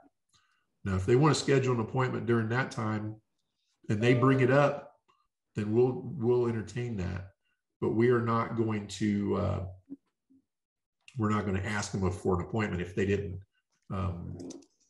request that, if they didn't fill out the permission to contact form. But technically, they RSVP'd, they opted in to be contacted when they did that. So we're going to at least call them and thank them for coming, check on the food, and see if they had any questions. Did Ron answer all your questions during the seminar? Something like that. We give them a pin, and I've got some brochures from my home healthcare company. We put some of those out. I put a business card out for that company. So they get my business card. It's just not my insurance agency business card. Okay. This is a good question from William Holcomb about if you have a 20 to 50 attendee seminar. So let's just say 25 to 30, which is more common. Do you bring 1 or 2 people to assist? Or is it reasonable to try to handle 20 to 50 by yourself? So Ron and I, there's some differences in some of this. Sometimes I know people that do it all by themselves, try to get the permission to contact, all that. We personally found success trying to have, 4 people, the presenter and 3 other people there. Not everybody can do that. When I'm talking to younger agents or younger in the business, not their age is irrelevant, but how long they've been in the business, and they don't have they don't have a team or whatever, we try to tell them to bring. I've told them to bring their wife. I've told them to bring a friend. I've told them to bring an admin person if they have an admin person. I've told them to try to find other agents to co-op seminars with in the beginning so that they can tag team it. There's a lot of different things that I think Ron does bring agents to his, right? You bring a couple people with you. Yeah, I do, but it wasn't always that way. When I first started out, it was just me, so I did everything myself. Now what I do is I give the presentation, but I take my agent Erica with me, and she's there. She's the one checking people in. She's the one getting people seated, getting them all taken care of. I introduce her in the seminar. A lot of times she sits up front, so they're watching her, and me at the same time. But I'm the one giving the presentation. Then I let them know, hey, Erica's my Medicare expert in the office. I'm the financial guy. I'm the financial advisor. If you want to meet with Erica to talk about Medicare, fill out this form, blah, blah, blah. And then what I do is I get out. I say, thanks, folks. I'm going to go pay for the food, and I get out of there, because what will happen is they won't let you go, with questions. And I know there was a question. I meant to cover this, but we haven't quite got to that point. But if you have help, take help, because you can, but it's better not to do everything yourself. Plus, it gives that impression that you're not just that agent that's working out of the trunk of their car and they're alone. And I mean, if you are, you are. I was at one time. That's fine. But yeah, anybody that you can get to help you, get them to help you. Get your spouse, your admin, another agent, whoever. We show up with 4 guys, typically wearing a shirt, like this. We'll wear shirts, hats, jeans, but we look uniform. This started to change. Like when I came into the business, everybody was like, you got to wear penny loafers and slacks and a tie and all this stuff. And I was like, I fought against this because the Vivint guy looks so professional in his khaki shorts and his Vivint shirt and his Vivint hat. So anyway, that's how we look, like a bunch of security system salesman in there, but it does make you look official. We do put up our banners, you know, Medicare Gurus, Yep. our tablecloths. Yeah. So that's a good point. And I do get that question sometimes is, you know, how do you dress? And, you know, I will tell you, you know, be yourself. You know, I mean, if you're slob, then you probably want to dress it up a little bit more. But for a seminar, I dress just a little bit better than I do normally. So I might tuck my shirt in, you know, but I'm wearing a Game Guard shirt, blue jeans, and boots right now in the office. In the wintertime, I'll put on a sport coat for a seminar. It doesn't hurt, but you don't overdress your audience, and don't try to be somebody you're not. So you're not going to wear a 3-piece suit if that's not who you are, right? And I'll tell you that the people that come to these seminars are not super sophisticated people anyway, so they're not going to be impressed by a 3-piece suit, right? They don't know what a Grant Cardone clone looks like. You know, if you're wearing a blue plaid suit and pointy brown shoes and a pompadour, they're not going to like that. Yeah. You know, they want to know that you're like they are. In our industry, the only time that it's effective to dress really nice, like Conor McGregor nice, or, you know, Grant Cardone likes, that is for appealing to other agents, typically young ones. Yep. You know, that get fixated on that money. But you know, these clients, what we find is they're not super poor, they're not super wealthy, they're blue collar, middle class. You might get some doctors and lawyers in there, and you might get some, you know, D-SNP, really, really poor in there. But the average people are middle class, blue collar. And I'll tell you guys, my favorite customers are lower middle class. They don't expect anything for free. They're hardworking people. They're good people. They're fun to help. They're my favorite people. My least favorite are probably the doctors and lawyers.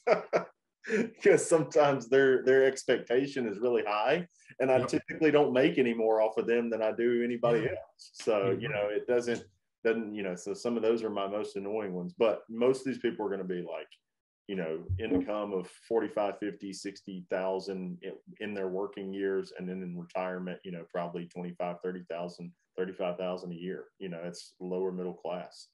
Yeah. So, you know, so if you dress up like really sharp, and I know that seems like we're beating a dead horse there, but you can turn as many of those people off as you can, you know, impress some of them. And I had to break that mold when I came into it. You know, if you don't know my story, I was running direct mail Medicare rewrite leads, and my dad was an agent, and he was like, "You need to go out and wear Nunn Bush shoes, burgundy, you know, dress charcoal and khaki slacks and all that." And I was going out, and I started eventually just wearing jeans and a polo, and I swear I got into more houses doing that. Yep. I did dress in the way he told me to. Yep, that's right. All right, so the presentation itself, this is where you get to be you. Now, you want this to be about 45 to about 75 minutes long. I personally can't get it done in less than 75 minutes. And I'm not going into a whole lot of detail. I've just got it, kind of perfected over the years where I know how much I need to cover without covering too much. And it takes me about 75 minutes. When you first start out teaching classes, you're going to talk real fast and you're not going to spend a lot of time on it. And then as you do it more and more, you start to learn where to add stories, where to slow down, where to maybe take a few questions. I'll cover questions in a minute.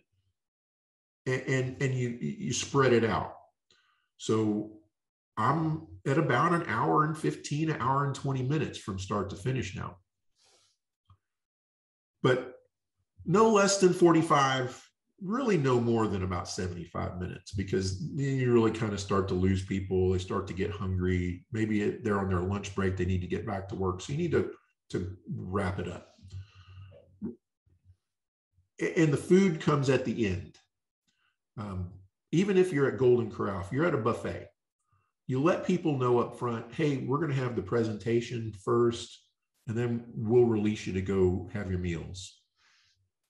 If it's a sit-down dinner, not a buffet, then you just work with your servers, make sure they understand, hey, I'm going to talk first.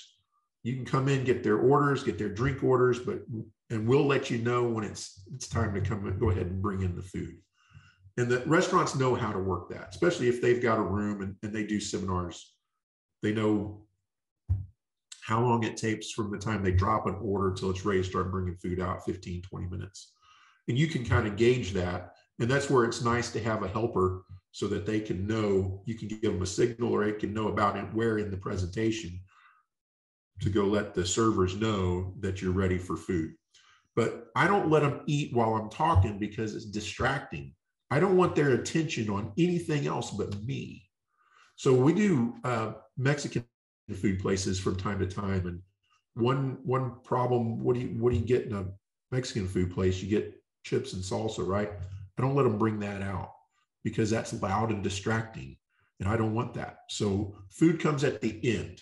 People don't mind, but that's why you start at 11, right? And you have food at 12. Or you start at 6. Yeah, maybe you have food at 7. That's a little bit late for some people, but we can get over that. So your presentation's about 45 to 75 minutes long. You've got your call to action at the end. And the call to action is simply, folks, hey, hope you enjoyed the information. That's all I had. If you'd like to meet with me, fill out this form right here. Do this. You want to get started on this no later than 3 months before your birthday. Okay, you can get started.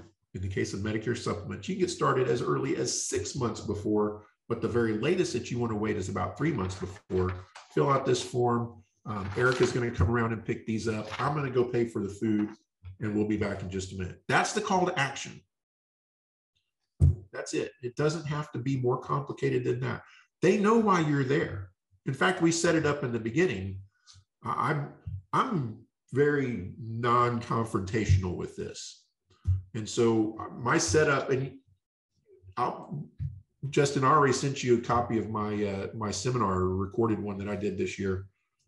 So that'll be posted up on Justin's site, but so you can have the whole thing and see how I do it from start to finish. But in the beginning, I set them up with, look, there's nothing for sale here today, folks. You can't even buy lunch. What I want you to do is sit back and relax. There's no pressure. I want you to take in the information and learn. But my goal is that you will get to know me, get to know Erica, our knowledge, our experience. So hopefully when the time comes, you'd want to do business with us. Is that fair enough? Everybody goes like this, and that's it. And then the call to action is at the end, folks. If you'd like to meet with us to talk about your case, fill out this form. Erica's going to come around and pick it up. And that's it. It's super simple, super non-confrontational. Nobody ever complains about it. Everybody always fills out the form. Not everybody checks off that they want an appointment. That's okay. But most do. I mean, we're close to 100% on that. You know, somewhere between 90 and 100% of the folks that go to our seminars are requesting appointments. Okay. Well, few people are going down this rabbit hole of you showed the back end portal of Leading Response. Yeah. It's proprietary. It's Leading Response's portal, guys. It's not Ron's CRM. Oh yeah, no. If you become a Leading Response customer through Lannon, directly through Leading Response, any way like that, you can get access to that portal. They're looking for the link so they can go become a customer of that. No, and that's not a CRM. That's just the RSVP portal where I can see how the RSVPs are going and download the list so we can deal with it later. It's not a CRM. But you can definitely export the list and import it very easily into your CRM for use. So you're not entering each one of them individually. It's literally export it from here, import it over here. All right. Here's a good question too. Somebody says, you know, I keep getting questions about, do you not do them with dinners? What about just snacks? And I not to sound condescending, but I think that the idea here is like they're trying to get off a little bit cheaper. So there's a couple of portions here I'd like to say. First of all, I think that even though we said that these aren't plate liquors, getting dinner involved or lunch involved kind of makes them think, you know what? Yeah, I can do that. Hey, and I get a free lunch out of it. But it doesn't mean they're a plate liquor, but it does help get them over the hurdle a little bit. Maybe I'm killing two birds with one stone. Hey, I got to eat anyway. Might as well listen to a Medicare 101 while I'm doing it. And also, if you're really worried about the cost, there is, you know, the possibility of getting, getting with your carrier representatives in the area like we've done. And we got them to cover about 6 months worth of these meals for us at $3 a month for 6 months. So I mean, do the math. You know, we had like 18 seminars. So why don't you talk about that for a minute, Justin? That's something that I don't do that I know that you do, is work with your local carrier reps. Yeah. So you have to think about when you think about Medicare Advantage commissions. Okay. So, you know, we do a lot of Med Sup, but we're doing more and more Medicare Advantage. And as it expanded in our area, we started getting approached by Medicare Advantage reps for Aetna and United Healthcare primarily, but also, you know, Humana and some others, but mostly Aetna and United Healthcare. And Medicare Advantage, there's a cap on how much they can pay an agent. You know, they have the CMS approved amount, $539,270, whatever it's going up to for 2022. That's not all the carrier is willing to spend to acquire a client. See, with a Medicare supplement, they pretty much pushed everything that they're willing to spend to acquire a client into the compensation, because there's no regulation, not much regulation on what they can pay for that. So they've pushed it all into the compensation. The Medicare Advantage, they're willing to spend more to acquire more of those clients. So they end up having local dollars. United Healthcare refers to this as FMA. I think it's Field Marketing Assistance. Aetna has a local community outreach fund. They'll put it into like kicker bonuses or other things. They'll support different things for you.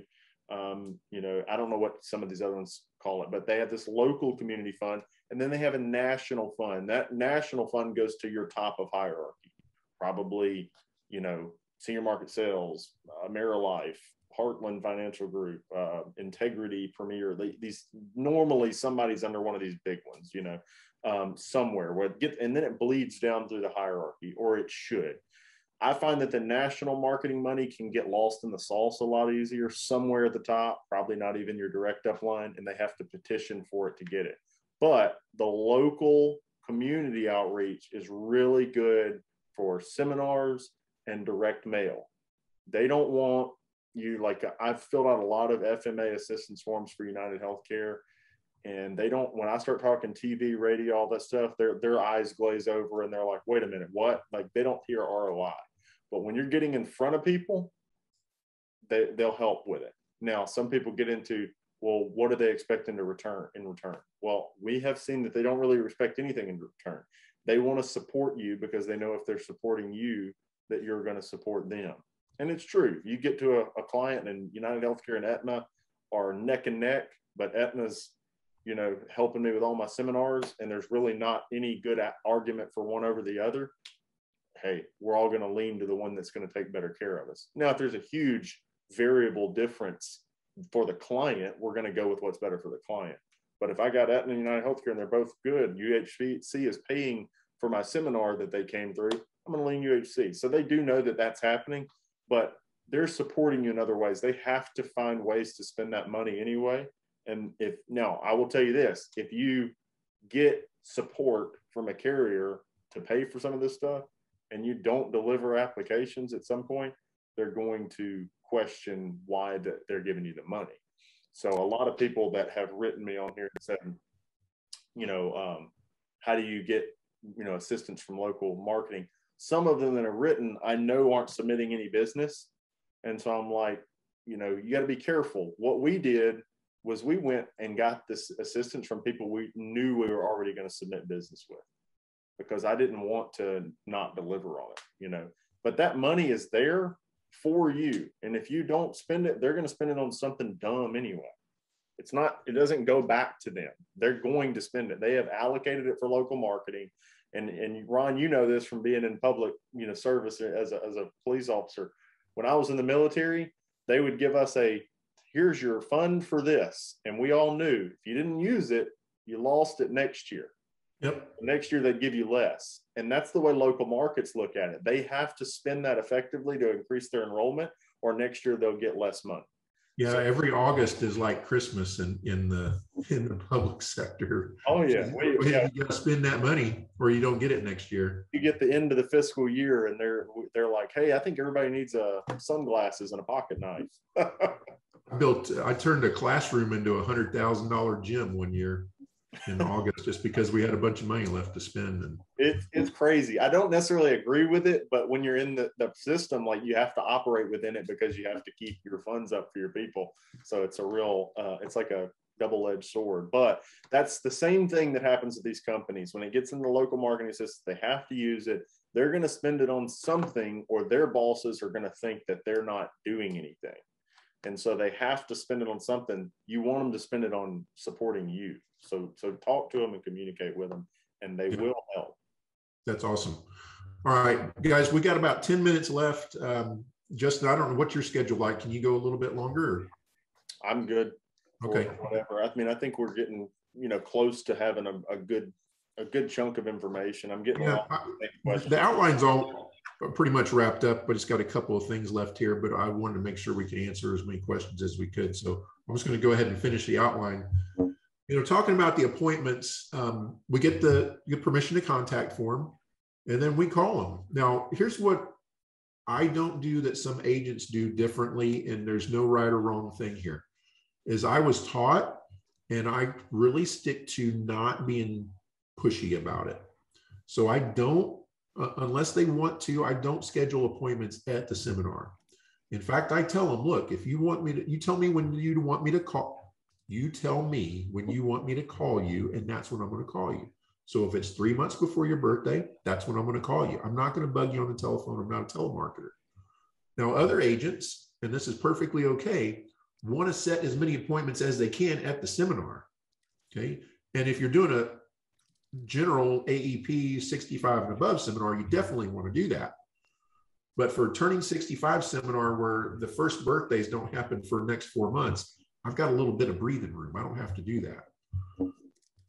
Maybe I could set more if I did it at the seminar. We've tried it both ways. It seems to work my way a little bit better. It's just my personality, though. So somebody that's a little bit more aggressive, but not pushy salesman can do that and be just fine.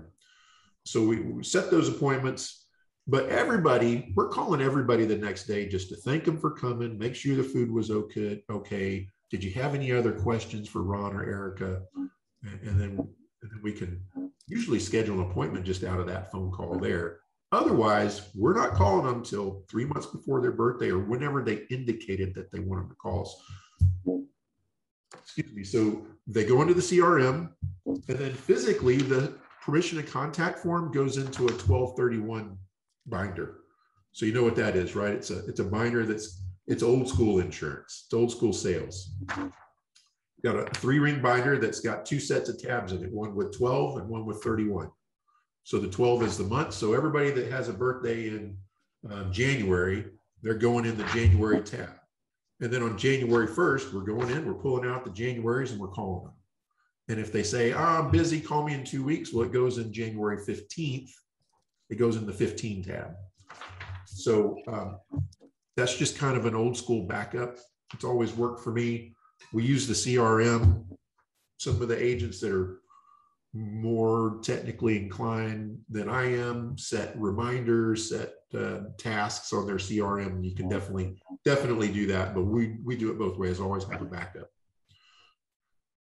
Okay, so one question that I want to address before I forget about it is, are you sending out mail every month? First of all, I'm doing I said I do 4 seminars a month, but it's 1 seminar per location per month. So I've got 4 locations all spread out, and I do one seminar per month. So that's 4 mailers per month. And on the mailers, I'm mailing to the same people. So in other marketing methods, say seminars, you're doing a financial seminar, you don't want to mail to the same person once. So you get a list of 20,000 names and you do seminars over 6 weeks, and you finally burn up that list, but you don't mail to the next person until maybe 6 weeks later or 6 months later. But with Medicare, that's different because we know that it takes somebody 5 or 6 times they see that piece of marketing before they'll take action on it. So they come on the list at 8 months before their birthday, and then they're going to see it every month because we're going to send it to them again until the 4th month is the last time they'll see it, and then they'll fall off the list. So we're always adding one on the front end and dropping one off the back end. So that 8-month slot is just moving down the road like this. Okay, make sense? Okay. So another couple of questions. David Deaton said, how often do you do that without oversaturating and fatiguing a market? Well, that's just it. You don't.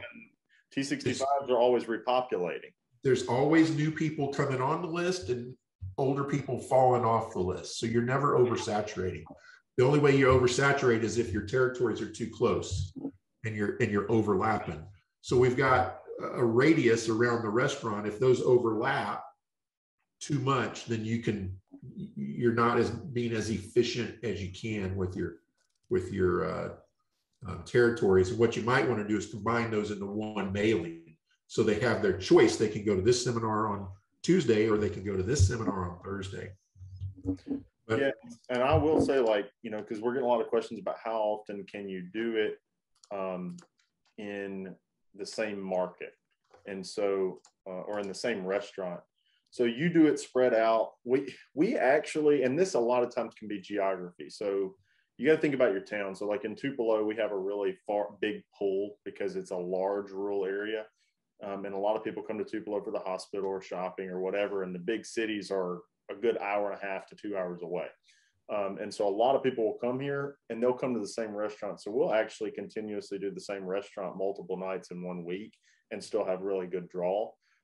Ron being like in San Antonio, what we find, like if there is a metro area nearby, people get less inclined to go as far. So he might spread them out to say, okay, these people in this area are going to be more inclined to go to this location and this one. And we're doing that in our Memphis market, where we're trying to do locations that are more native to the quadrant of that area they live in. So they might not, and traffic may be part of that, all kinds of other things, but it just kind of depends. So I don't think there's like a one size fits all answer for that. If you're in a really rural market, you could probably do the same restaurant over and over if it's easier for you. And a lot of this too, guys, is going to be testing. One thing that we're doing is kind of giving you a way to fill the room. You might test what works better. Do you need to go to 2 or 3 different locations, or can you do it all at once? It's going to be dependent upon your area for sure. Yeah. And it is, and sometimes they don't work. We did one a few months ago in Bastrop, Texas, which is about 45 minutes east of Austin. Really kind of an underserved area. I thought that the seminar would be fantastic there.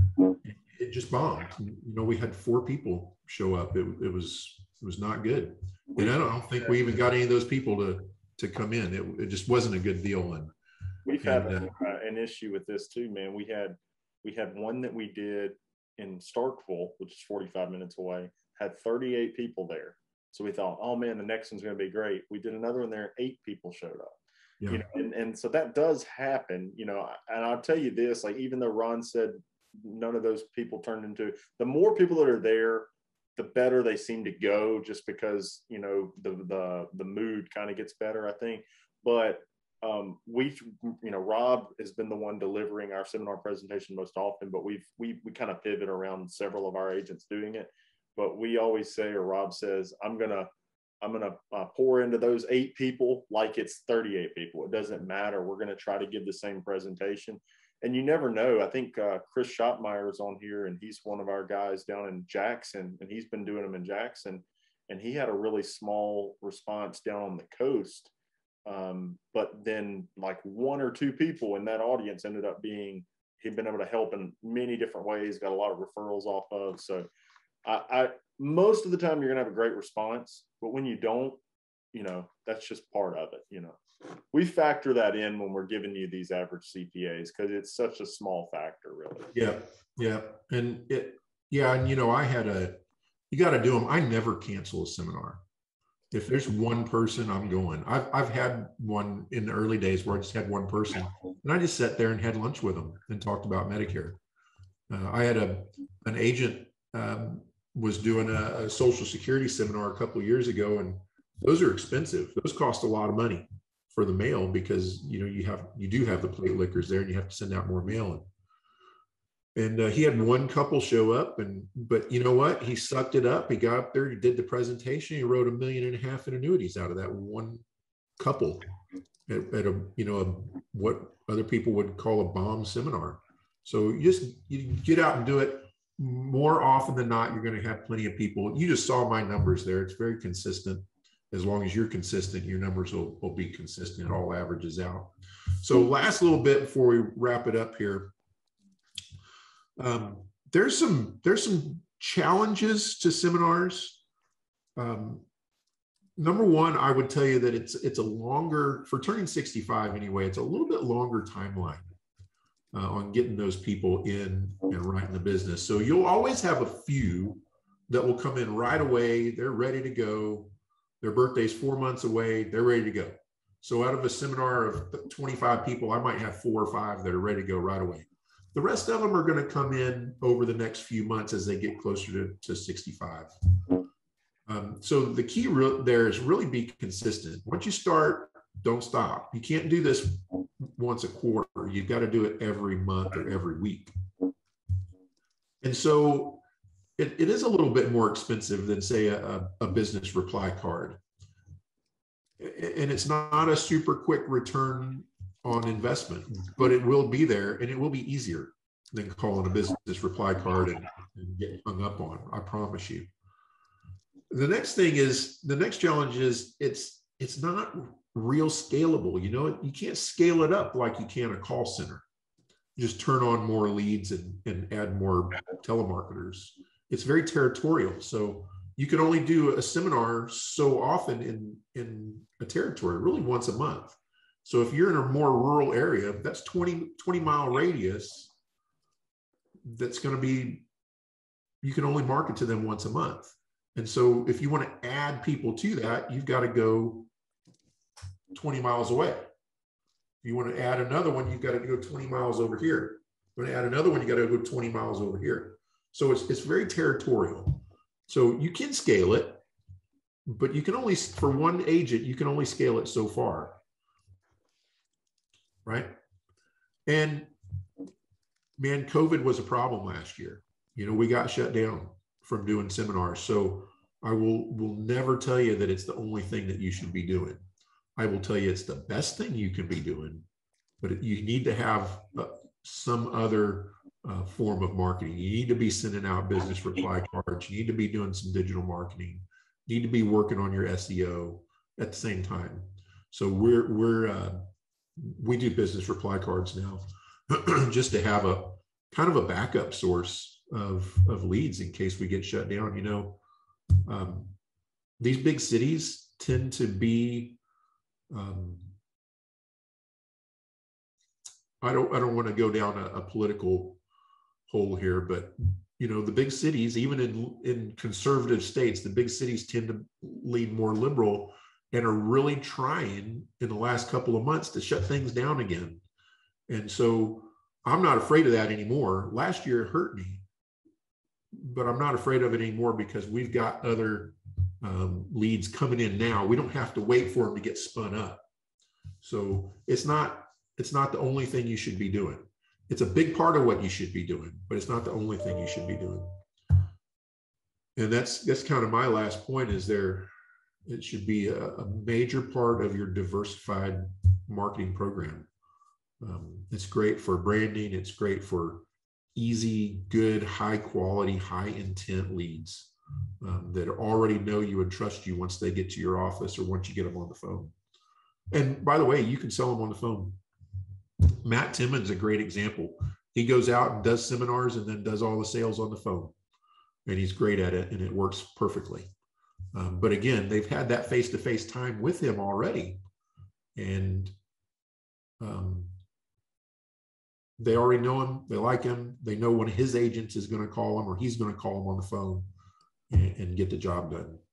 And that's what allows you kind of to scale territory-wise, because you can drive 5 hours and go do a seminar as long as there's an expectation that the appointment's going to occur on the phone. Like if I wanted to go do seminars in Houston, that's what I do.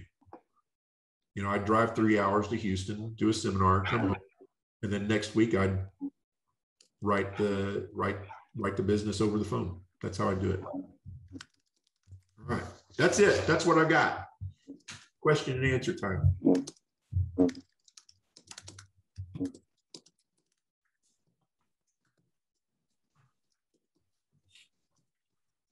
Do we scrub the list for those who have shown up before? No, we don't. No, I don't either. And people will come back a second and third time. That's fine. That's a cost of doing business, and I don't mind. If they need to come see me 2 or 3 times before they make a decision, I'm okay with that.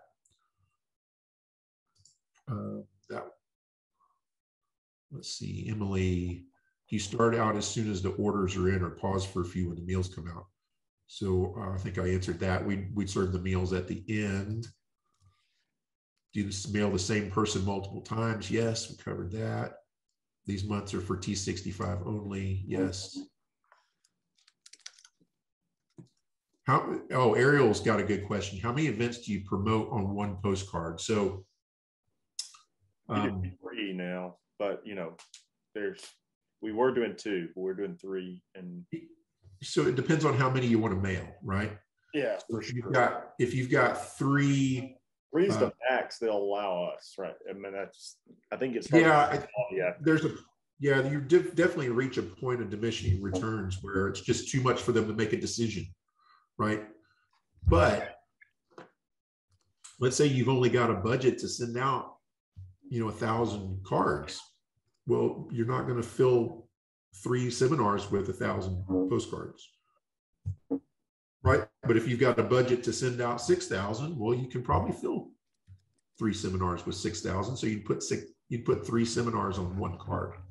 Yeah, I wouldn't definitely not go more than 3, and I don't usually do more than 2. And I do that at different venues. Let me tell you something about splitting them up into 2 different days at the same venue. I have found in my experience, all it does is get you the same number of people to 2 different seminars. So you're getting the same number of people, but you're doing twice the work. It doesn't add that many more people. So if I'm sending out 3,000 cards for 1 event, I'm going to get 35, 40 people. But if I send out 3,000 cards and they have a choice to come in Tuesday night or Thursday night, I'm still going to get the same 35 or 40 people. It doesn't add that many more. And so they'll tell you, well, some people can't come on Tuesdays, but they might come on Thursdays and vice versa. That's true, but it's not enough for me to justify doubling the work that I have to do. What we do is we're sending out enough to where the room is full for both. Yeah. So it's really more like what ends up happening is they all call for Tuesday, or 90% of them do. But then there gets to a point where Tuesday's full, but Thursday's open, and they say, "Oh, okay, well, we'll come Thursday." I think Tuesday is the top performing night of the week for sure. Yeah. But if Tuesday's full, they'll come Thursday to the same restaurant. So Thursday typically has a slightly lower show up rate, very slightly, but lower show up rate than Tuesday does. And if we haven't really tried doing it at a bunch of different restaurants, we've gone to other towns. We actually do a steakhouse, called Harvey's, that has a fixed set menu. It's a little bit deceiving, I think. I thought about this later on because there's a big picture of a beautiful steak on it. And there's no steak on the set menu. But, you know, that actually they did the same thing on the Golden Corral one, the original template I saw. Now, maybe at Golden Corral, I guess you can afford to get the steak and the buffet, but yeah, we do it because we're trying to fill up, you know, both nights. And so they max our room out at, I think, 36 people. And so we might have 30 one night and 25 another, whereas we couldn't have had 55 one night there. Right. Yeah. I make them change the picture. Yeah. Yeah. And that's when you've got to watch them. So when they send you those proofs, make sure you're looking at those. Yeah. When they send you the proofs for the mail, make sure, number one, if it's a seafood place, that they don't have a steak on it, or if it's a barbecue place, but you're not serving ribs, you're serving brisket, don't put a picture of ribs on there, because they're going to want to get ribs.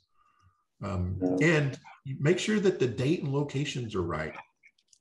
Okay. They will make mistakes. And once you pay for that mailing and you approve it, it's set. You can't take it back. Okay. It's not like with a digital campaign where you can turn it off if there's a mistake, or if you change your mind or something happens, you need to change the date. Once that mail goes out, it's out. You can't take it back, and you're not getting your money back.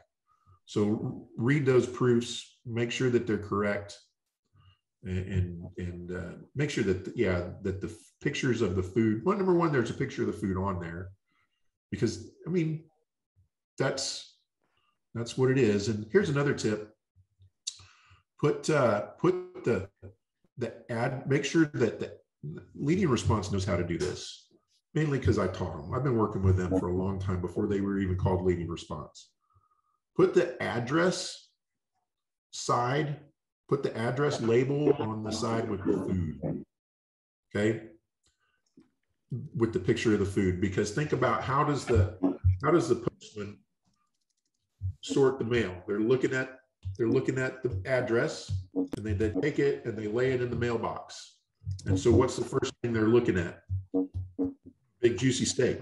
Well, let me see what that is. Not Medicare and all your bullet points, where they're going to skip over that and they're going to throw it in the trash. So that's just a little tip.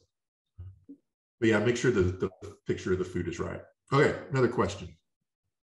Is there a way to save these Q&As and I can read later? I'll try to do that, Kim. Good answer. Good question. Nicole, any ideas for current clients? Not that I don't want them to come, but so current clients, when you're doing T65, if they're a current client, I would want them to come, you know, because I want to make sure that in that transition, when they're getting marketed to, they stay with us. If that's what you're getting on top of that. We did a lot of over the phone this last year with COVID. So they all have been wanting to come stop by the office and catch up. I was thinking of marketing as bring a friend educational event. You could definitely do that. You know, when we do marketing to current clients, we do it on sales seminars during pre-AEP. So at sales seminars, I guess they're educational. We do sales seminars during AEP. We do educational during pre-AEP. But those are more for retention, but we can do them as bring a friend. And we do them plan specific sales seminars during AEP so that we can try to address their specific concerns about that. We don't typically get a lot of current clients just showing up at the T65 seminars, though. Yeah, my clients are always invited to come back. They know that. They have an open invitation to come back anytime, and always bring a friend. And that's probably the biggest way that we actually get referrals, is current clients bringing their friends to our seminars. And we love it when they do that. So definitely encourage that. Don't discourage it. If you have to buy them another meal, that's a good thing. Do it.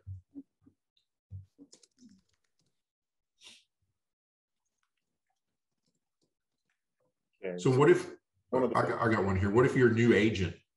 And I've seen this a couple of times so far today. Is a new agent this good for a new agent? And I would say absolutely yes. The second that you feel comfortable with the material. So the second that you feel comfortable presenting Medicare in a very simple manner, do it. Do it. Spend the money and do it. And so that brings to mind something that I probably didn't cover is what do you do with questions? So we try not to answer too many questions at the seminars for a couple of reasons. One, the obvious, it takes time. And the more questions you answer, the more time it takes. And all of a sudden you're there for 2 hours, just like, we're here for, 2.5 hours right now answering questions. The second reason is if you answer all of their questions at the seminar, they don't have any reason to come back and see you. So you want to leave a little bit to the imagination. You want to give them a little bit more of a reason to come in and see you. Okay. And a good example of this would be people on TRICARE and employer plans. Facts are they're probably not qualified to buy a Medicare plan, right? Because what they have is probably going to be better. But I want to be the one making that decision for them. Okay. I want them to come in and say, hey guys, you're going to be on TRICARE for life. Unless you wanted to get one of the Medicare Advantage plans that's for veterans, I'm not going to get into debate here on this webinar about that, but you probably don't need to buy any kind of health insurance from me, but you did mention that you're worried about cancer. Let's talk about a cancer plan, or you mentioned you had that 401k. When are you going to roll that over? Let me help you with that kind of stuff. So if I stand in a seminar and say, hey, folks on TRICARE don't need a Medicare supplement, guess what? I'm not going to get the opportunity to sell them anything else because they're not going to come in. Now, San Antonio is known as Military Town, USA. We've got a lot of retired military folks here. And I get that question every seminar. And my answer is absolutely. We're very familiar with TRICARE. We can help you get transitioned over to TRICARE for life. Come on in and we'll help you do that. Yep. Okay. I haven't answered the question. No, you don't need anything, but I've let them know that I know what I'm talking about and I'm willing to help them. So there are several slides that we leave in. We have our slides. Somebody asked earlier how long our slides are. I think it's we've got it down to about 38 slides, but there's some of these that are really quick slides. So we'll go over, and remember, we print them so that they're looking at them. So we're like right there on page 4, this slide here talks about TRICARE and VA. Now, I'm not going to get into all of that, because everyone in here isn't on TRICARE and VA. But if that applies to you, let us know. We'll set up an appointment. We'll go over those details. But we do that on that. We do it on extra help for Medicaid, like when people are talking about DSNP levels or getting qualifying for extra help. We put it on there that it exists.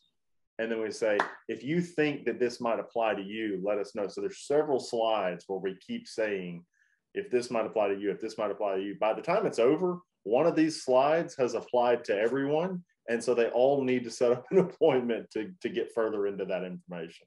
Yep. So leaving those cliffhangers is important. I mean, it's just like what they do on a Netflix show at the end of every one that makes me stay up until 2 in the morning to keep watching the damn things. We have to leave some meat on the bone for them to be like, I need to ask him this because he'll know the answer. So, yep. There's a question from David Irwin. What about using UHC's Medicare Made Clear piece? If you're doing an educational seminar, you don't want to use anything that's branded by a carrier. Now that piece is very good, but I would take that and I would make my own that is just as good and just as educational, but doesn't have the UHC branding on it. If you're doing a sales seminar, hey, yeah, go for it. But if it's an educational seminar, you don't want to brand or really talk about any kind of carrier-specific information. Now, here's how I handle that up in the beginning of the seminar. For an educational seminar, I tell them up front, it's one of my disclaimers. I talk about, hey folks, here's the disclaimers. The first one is that in a setting like this where I'm providing a meal, the law does not allow me to speak about specific insurance companies or plans or prices. So the only thing we're going to talk about today is just Medicare in general, which is the important part anyway. what Medicare does for you, what it doesn't do for you, and what you can do to kind of fill some of those gaps.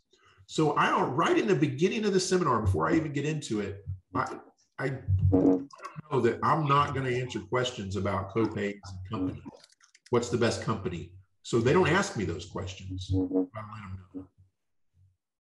Yeah. So somebody was asking too, and you went over this earlier, like when the meal's going on. We do it a little bit different. You do it where you reserve the meal to the end, like the meal be delivered after the presentation.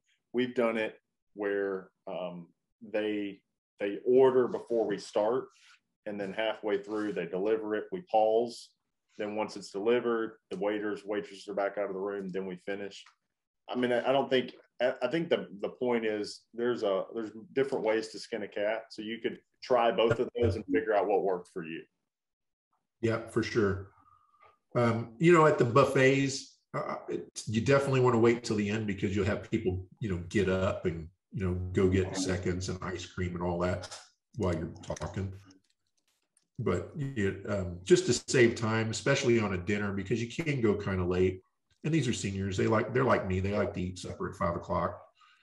And so if you're putting them off till 7, then that can be it's nice to, let them come in and bring the meals, as long as they're not, coming in and out and disrupting. Yeah. So, I mean, if David Irwin talks about, if you pull the UHC logo out, but it can be used for educational meetings. I mean, here's another answer to that, David. It's just another opportunity to brand. So still create your own. You can use the same exact information if you wanted to. Yep. But I would assume theirs is not going to talk about the need for a lump sum cancer policy. It's not going to talk about hospital indemnity plans. So there's some other things that I would add in there that may bring up additional information. We've had federal retirees come to ours that bought a cancer policy because they didn't want to go on Medicare with us, and we talked about their federal later on, but they're like, well, I came to that and I think I do need a cancer policy, and they got that. So I would just, try to have your own from a branding perspective and to bring up some of your own information, but you could use theirs as kind of a launching point for what the core portion of it needs to say. Yep. Now there's one little, I don't know if maybe a nuance say about United Healthcare is they kind of take CMS regulations and they just apply them across the board. So even if you're doing an educational, maybe this has changed in the last year or so, I don't work with them a whole lot, so correct me if I'm wrong, Justin, but they want you to register everything with them, whether you're doing educational or sales. They want it all registered, and even if you're doing Medicare supplements, they just apply those rules across the board. So I would just, unless you're going to register as a sales event, I would just stay away from any kind of carrier branding. Yeah, like even when we get carriers to pay for ours, they don't require branding. That can't be part of that on education. I think there's actually, so some people say, well, you can't have a carrier involved. I think the regulation actually says you can't talk about carrier specific plan specific details. Right. I don't necessarily think that it's designed to say, oh, if a carrier logo is around, that's going to be a big deal. However, we found that they don't really care about that as long as we're getting business and some of that business is going to the carrier. They're not sponsoring it so they can get a shout out. It's not like a radio DJ saying, oh, and rolling Aetna, we don't talk about that. If we've done anything in the past, an educational one, and say Aetna paid for a seminar, we would say, or paid for a meal, we would say, well, by the way, guys, Aetna did pay for our meal tonight, but we represent, every carrier out there, and Aetna's not always best for everyone, but Aetna did pay for this meal, so we do want to thank them. But that's not really, a big deal. I mean, if somebody felt like, well, shit, now I have to get Aetna because of that, I don't think that accomplishes that. So, yeah. And I think it's a big selling point. In fact, I know this because people tell me it's a big selling point that you're independent broker and you don't just represent one company, and you actually are shopping the market for them. You represent all the companies. And so we'll get those comments after seminars. We've been to 3 of these seminars, and this guy only worked for Humana and this guy only worked for United Healthcare, and you work for all of them. So we're coming to you.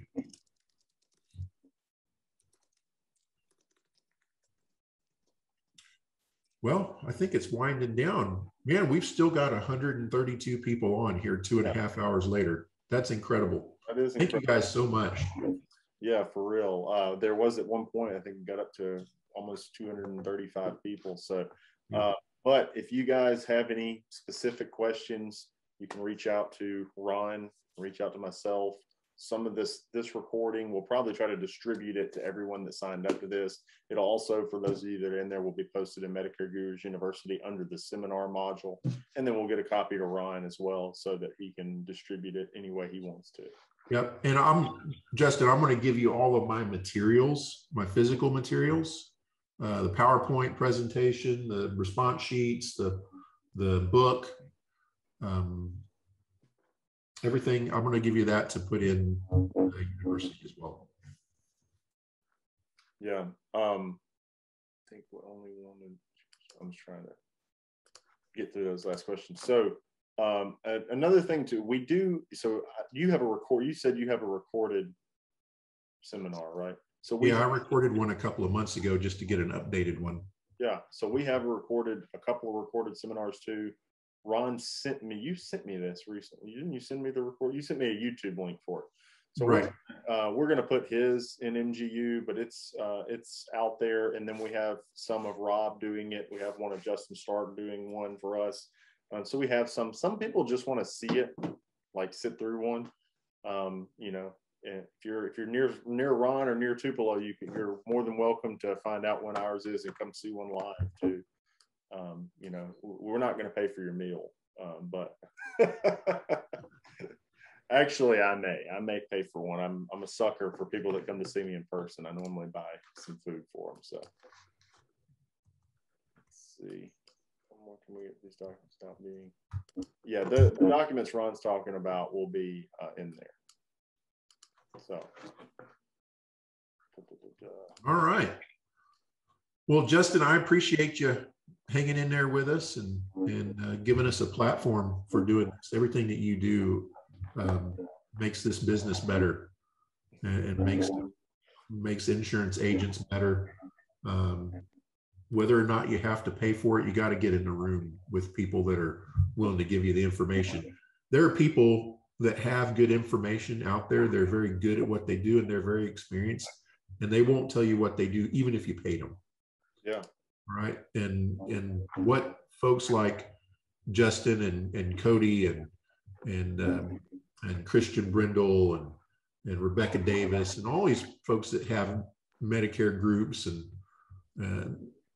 what they're doing is unique in this industry, and it's new, and it didn't happen even 3 years ago. And so we all owe them a great debt of gratitude. And it takes a lot of work to build a Facebook group with 7,500 members in it. And so we need to reward these folks anytime we can. And if he asks for $97 for a course, man, just pay them. You're going to get that $97 back. And just join in the community, and we love you. And anytime I can help, I'm happy to. Well, you're going to be presenting some stuff at Medicare Con too in April. So okay. I thought we talked about you were at least going to do a breakout. Okay, I can do that. So we're going to have Ron at Medicare Con. So I hope we can see plenty of people there. And the platform is really, about, it started because it's a lonely insurance world out there, and we're all segmented and fragmented. It's not like you work in a hospital or a business with a whole lot of colleagues, you're all independent. And so the Facebook group was just a way to bring people together, and us having courses and things, just you consistently see a need for the same information. And so you have to put it into a platform to where the amount of time that it takes and money to create some of those platforms, they have to be monetized. It's not because we didn't even set out to create Medicare Gurus as a monetized platform, but the need was there. And honestly, that's how it evolved. It's not about, and that's why we love giving free information away. If there's something else we can do on a pay or hierarchical perspective, as well as Ron, and Ron does have a really good Medicare to annuity course that he opens up from time to time. It talks about that financial side a little bit in the independent model, as well as Ron occasionally takes on some agents in his downline. He's not and this is the thing, is that we try to be perceived this way too. We're not sitting out here trying to recruit the masses. If somebody calls me and I'm like, you know what, I'm not the best person for you, I'm going to have people based on geography or their focus or whatever that I can refer them to. But a lot of times, we find that there are people that we can help and that we are a good fit for. And Ron is certainly a good fit for a lot of people. So if you have questions, please reach out to him. I'm sure his DMs will blow up, from people wanting additional information or resources. So that's okay. He doesn't have a lot to do. So just keep sending him stuff. Yeah. All right, guys. Well, it's been fun and it's been real. So I will see everybody soon. If you have any needs for us, just let us know.